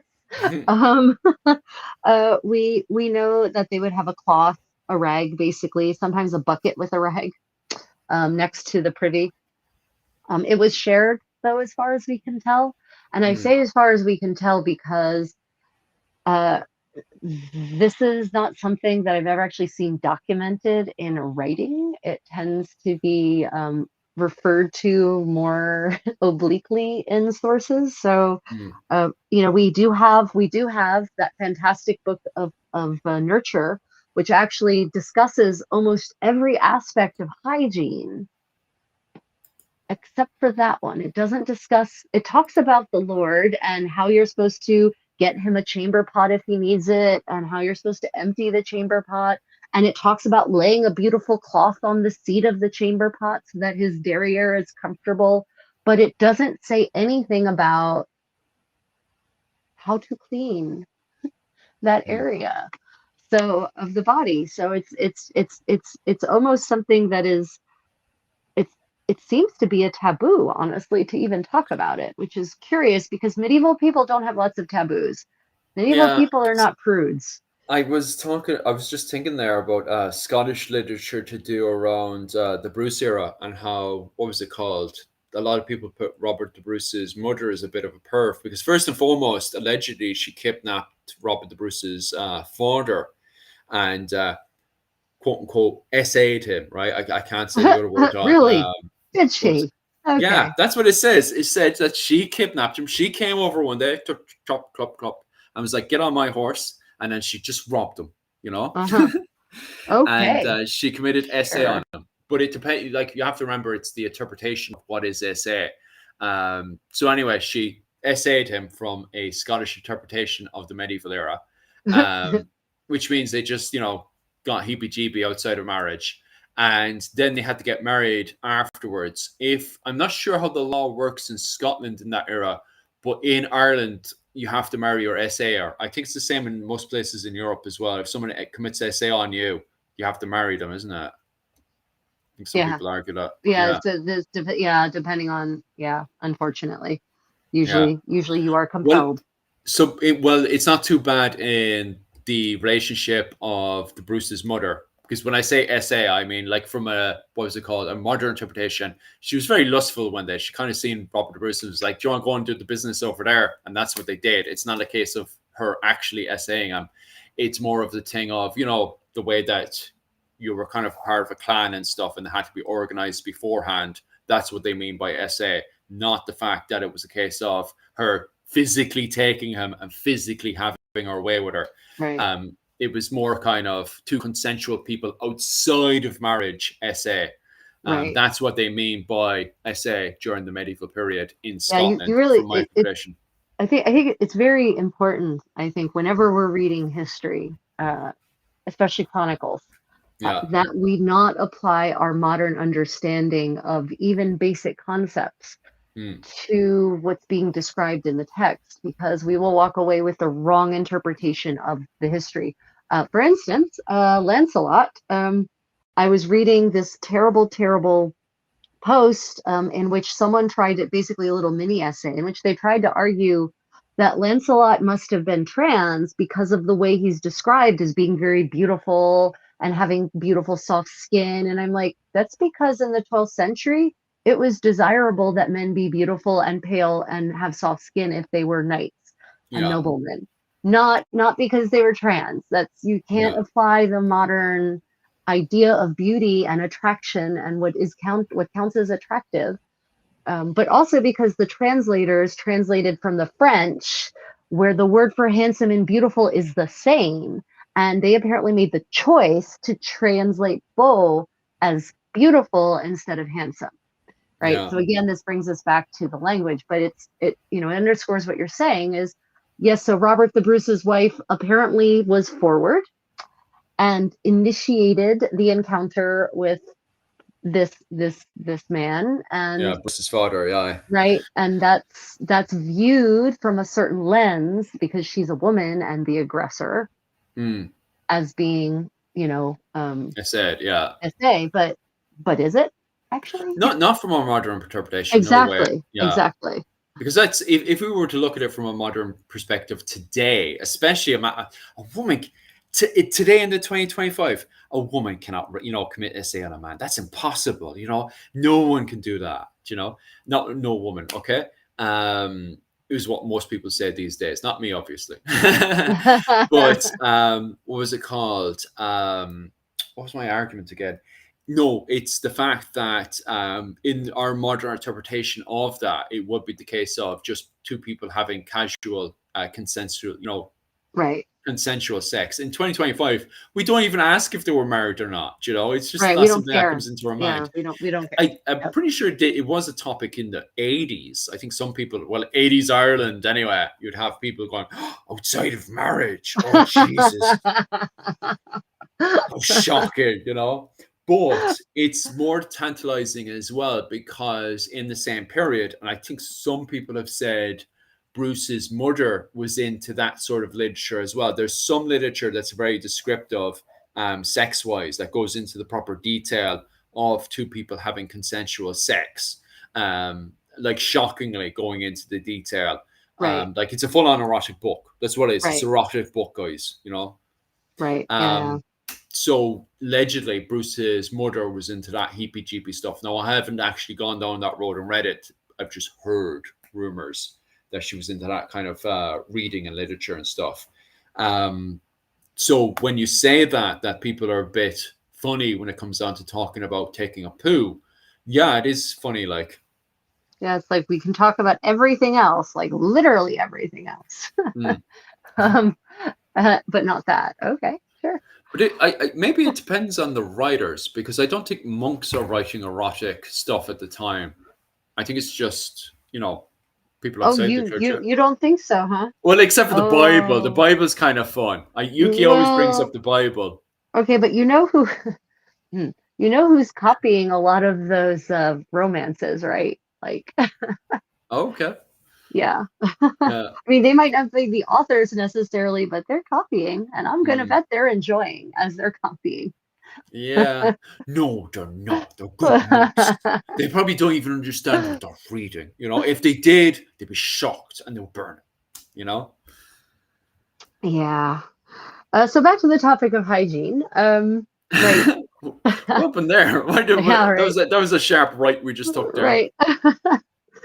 Walking Well, I mean, we're sort of vaguely there when we're still talking about poo and pee and how to clean up after it. But it comes back to the idea that people did not want to be dirty, and we know they didn't because there are so many manuals of health, treatises on health, on hygiene, spanning the entire Middle Ages from the first millennium going forward, talking about how to clean your hair, how to clean your teeth, how to clean your skin, how to get rid of different kinds of stains, how to make your body smell good, how to deal with bad breath, how to make your room smell clean. There's this book of nurture, which is a guide on how to be the best servant you can be from the 15th century. And it continues well into, it keeps getting reprinted into Tudor England. There's copies all the way up to the end of the 16th century being printed. And it tells the servant how to set up the perfect bath for their master, right? So even if you can't get a bathhouse, you can still set up this perfect bath. And it's so detailed. And it talks about how to make the bathtub comfortable, how to drape cloth on it, how to stack sponges so that he's got a nice cushion on his back, how to drape the canopy, the soap that needs to be made available, and a special sponge for that, scenting the water, the kinds of towels you need to lay out so that it's all nice and ready for your lord when he's done bathing, right? So there's lots of attention is given to staying clean regularly.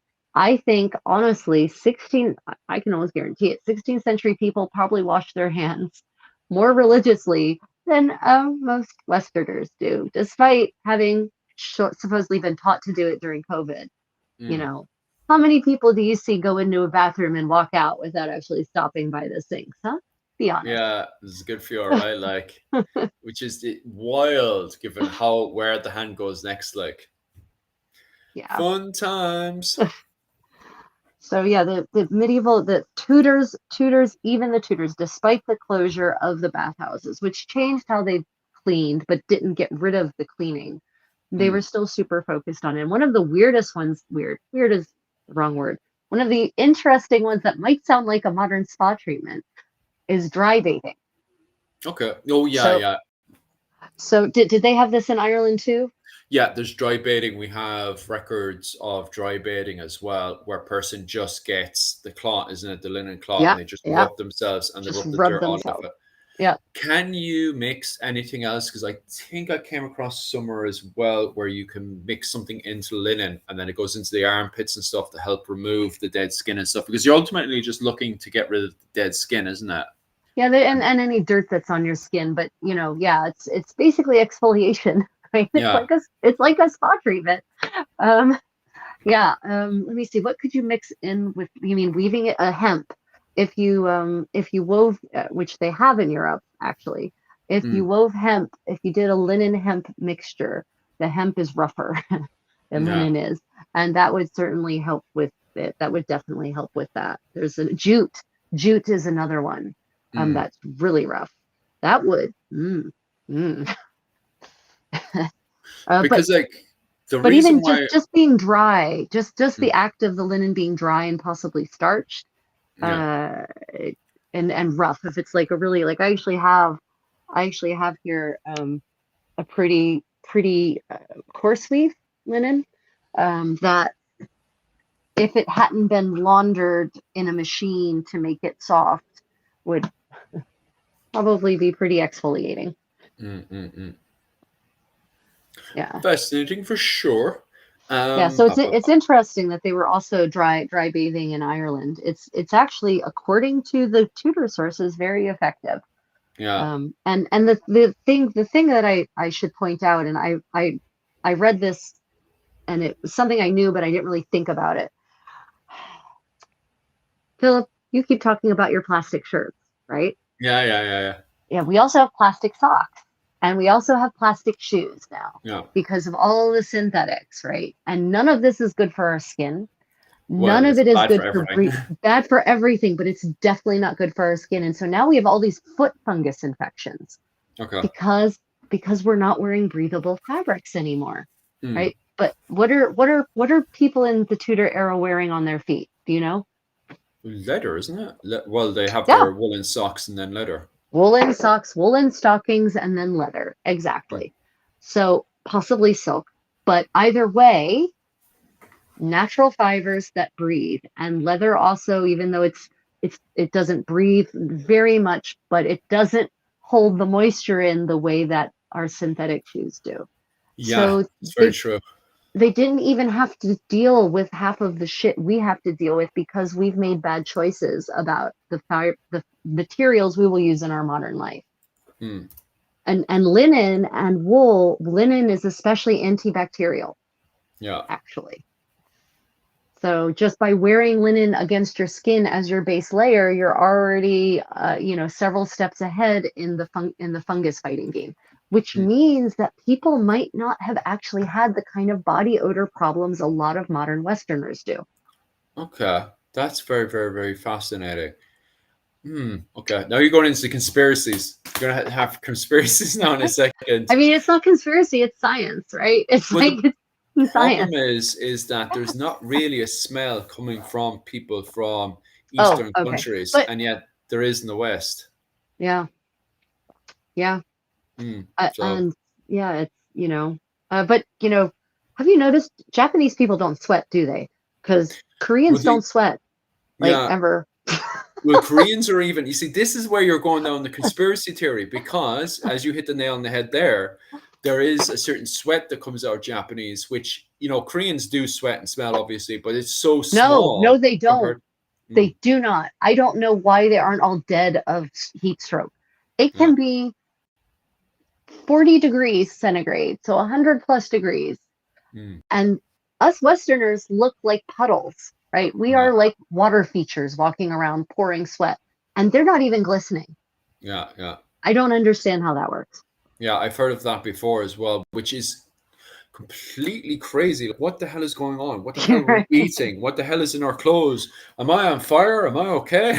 I don't know how but sweat is important for cooling their bodies. So it's like, I don't know. They're not, their, measurement for being hot is way higher than the rest than us in the West. Yeah.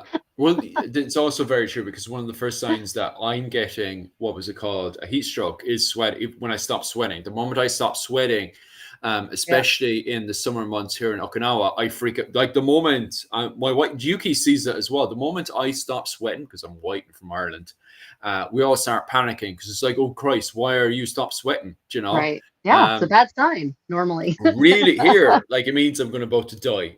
It's happened to me twice where I've suddenly stopped, and both twice I've literally been on the verge of heat stroke, so we have to start taking actions and stuff.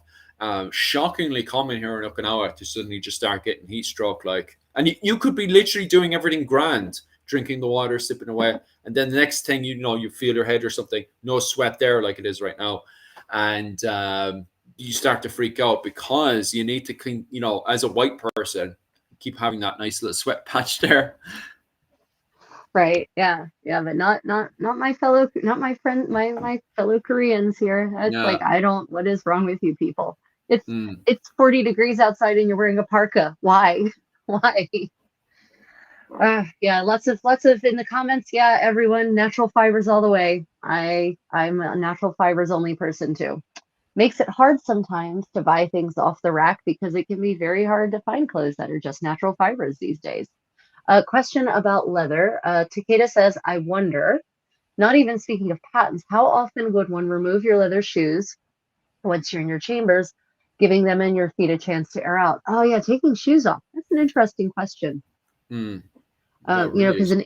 in Asia, of course, the shoes off culture, but I don't see any evidence of how often. So in the 16th century, I don't see lots of evidence of shoes coming off unless you're going to bed. This is funny because I went Yeah, to investigate into shoe off culture, and it was Norway, Denmark, Sweden, Scotland, Iceland, and obviously my own country of Ireland, where I had comments popping up and photos. They started sending me photos of people taking off their shoes all yep, the time or running around. So they're definitely countries, Norway, Denmark, Sweden, etc., are all countries where people were taking off all their shoes all the time, unless they went into urban areas. So unless they went into urban areas, most of the time people were running around shoeless. And they have photos and paintings to back that up, because originally, you see, I posted up shorts a few times talking about how the Irish aren't savages because we run around with no shoes on, that we actually have shoes for when we go into urban areas.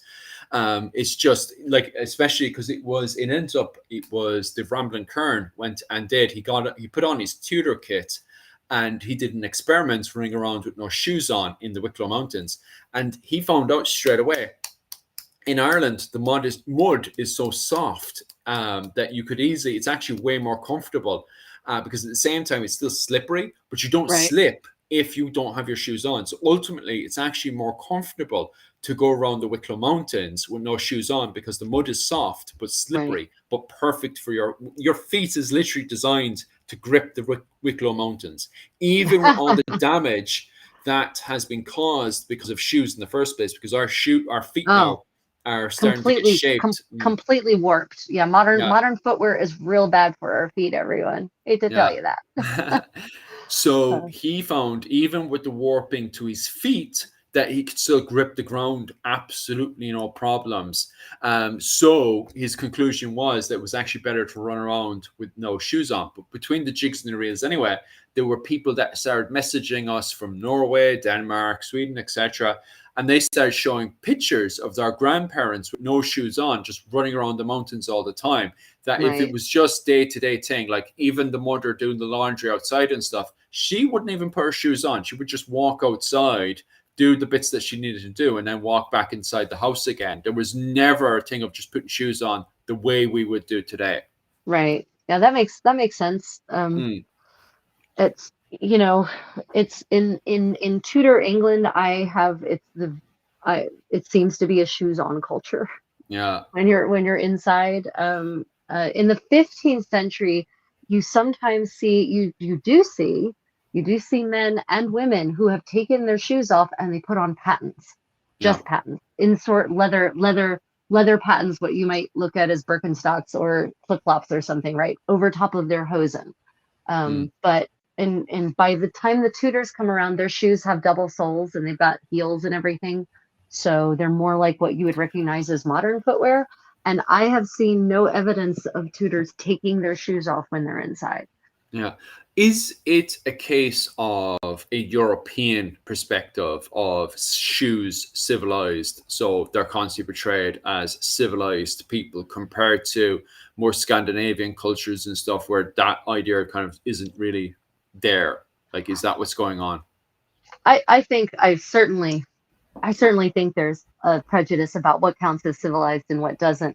But I think it's also a question of the practicality of the literal environment in which you live. Like you said, in Ireland, you go out bog trotting, and you're going to be punished if you're wearing shoes, probably. Right? You will pay for doing that, because you will not have the same kind of grip and ability to move around, and also you're going to trash your shoes. Yeah. And even with pattens, pattens. Okay, so pattens in soft mud would be miserable. Deep mud. It's one thing if you're just if there's like some dirt and some mud puddles, but if the path is relatively hard.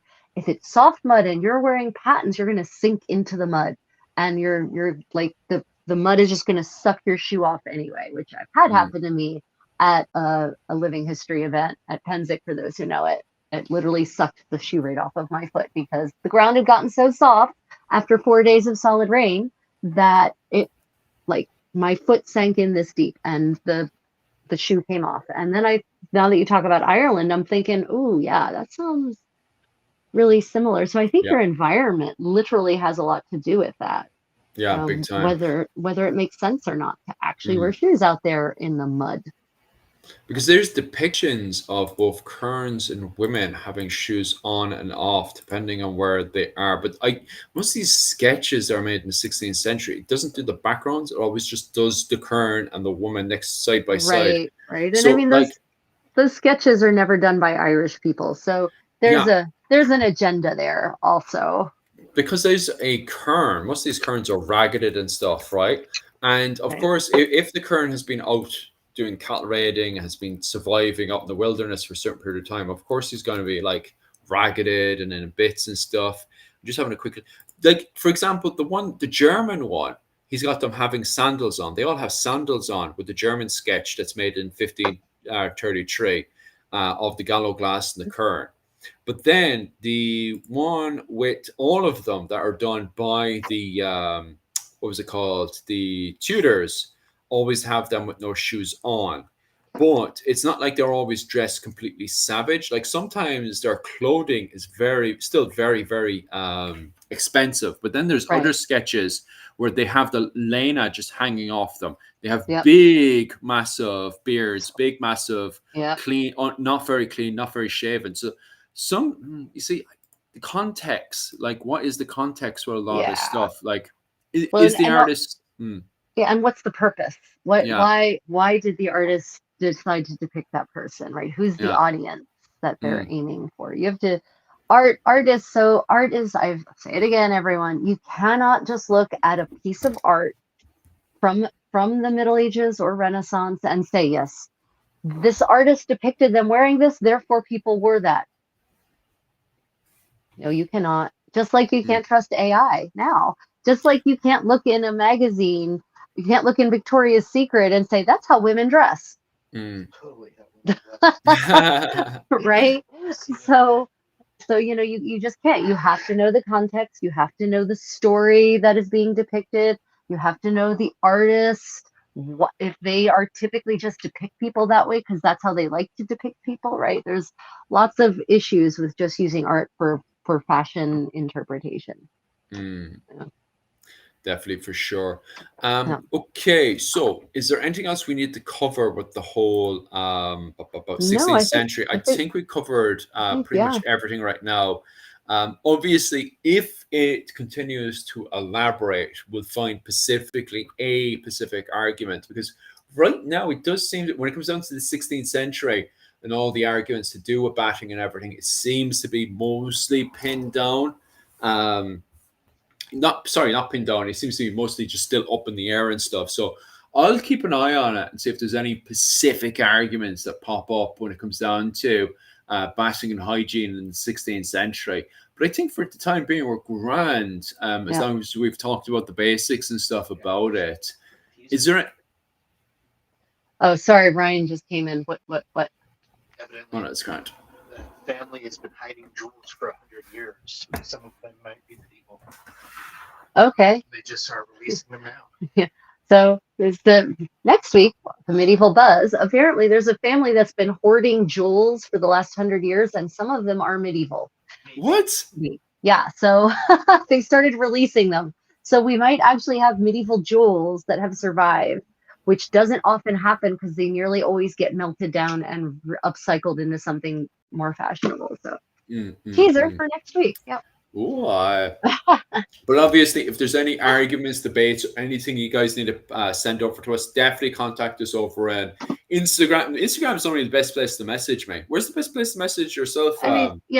Messenger or Facebook or Instagram. I keep a close eye on both. So whatever you're most comfortable with, I can be found on Facebook and Instagram. You can also message me through TikTok, and I sometimes see them.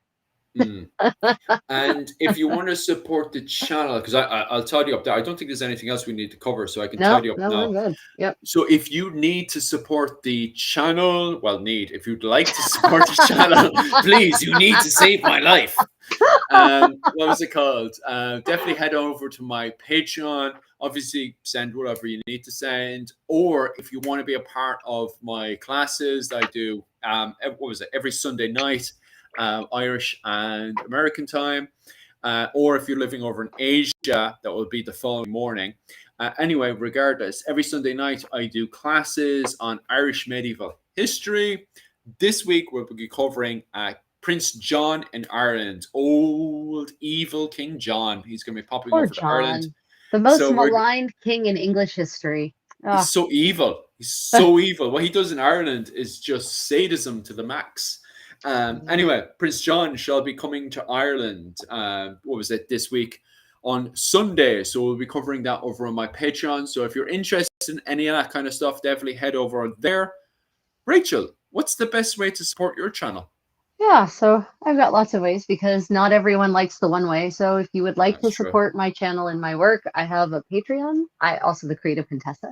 I also have channel memberships on YouTube and now Facebook memberships also if you'd like to support my work through Facebook. And with all of them, exclusive content made available only to members and patrons. And of course, my private Discord server where we chat about things, where I share extra content, research papers that I find, books that I find that would be of interest to the community, and we just generally support each other. So if you can, that's great. But you know, times are tough, guys. I get that. Philip gets that. You know, and so we totally understand that not everyone has spare cash just lying around to support crazy creators like us. So we're just happy that you are here with us, participating in the live stream, hitting the thumbs up, hitting subscribe, asking great questions, participating in the conversation, and supporting us as you do just by being an active part of our community, don't we? Oh, for sure. Definitely 100%. It's a huge, huge help. But other than that, guys, I think that's pretty much us done. If you want to finish up there, Rachel, because you're the one running the old stream there. That's true. Well, thank good you. To steal away with you. Thank you everyone for joining us for this week's Medieval Buzz. There will be another Medieval Buzz next week, same bat time, same bat channel. Until then, everyone, stay creative. Bye. Slán go, yeah.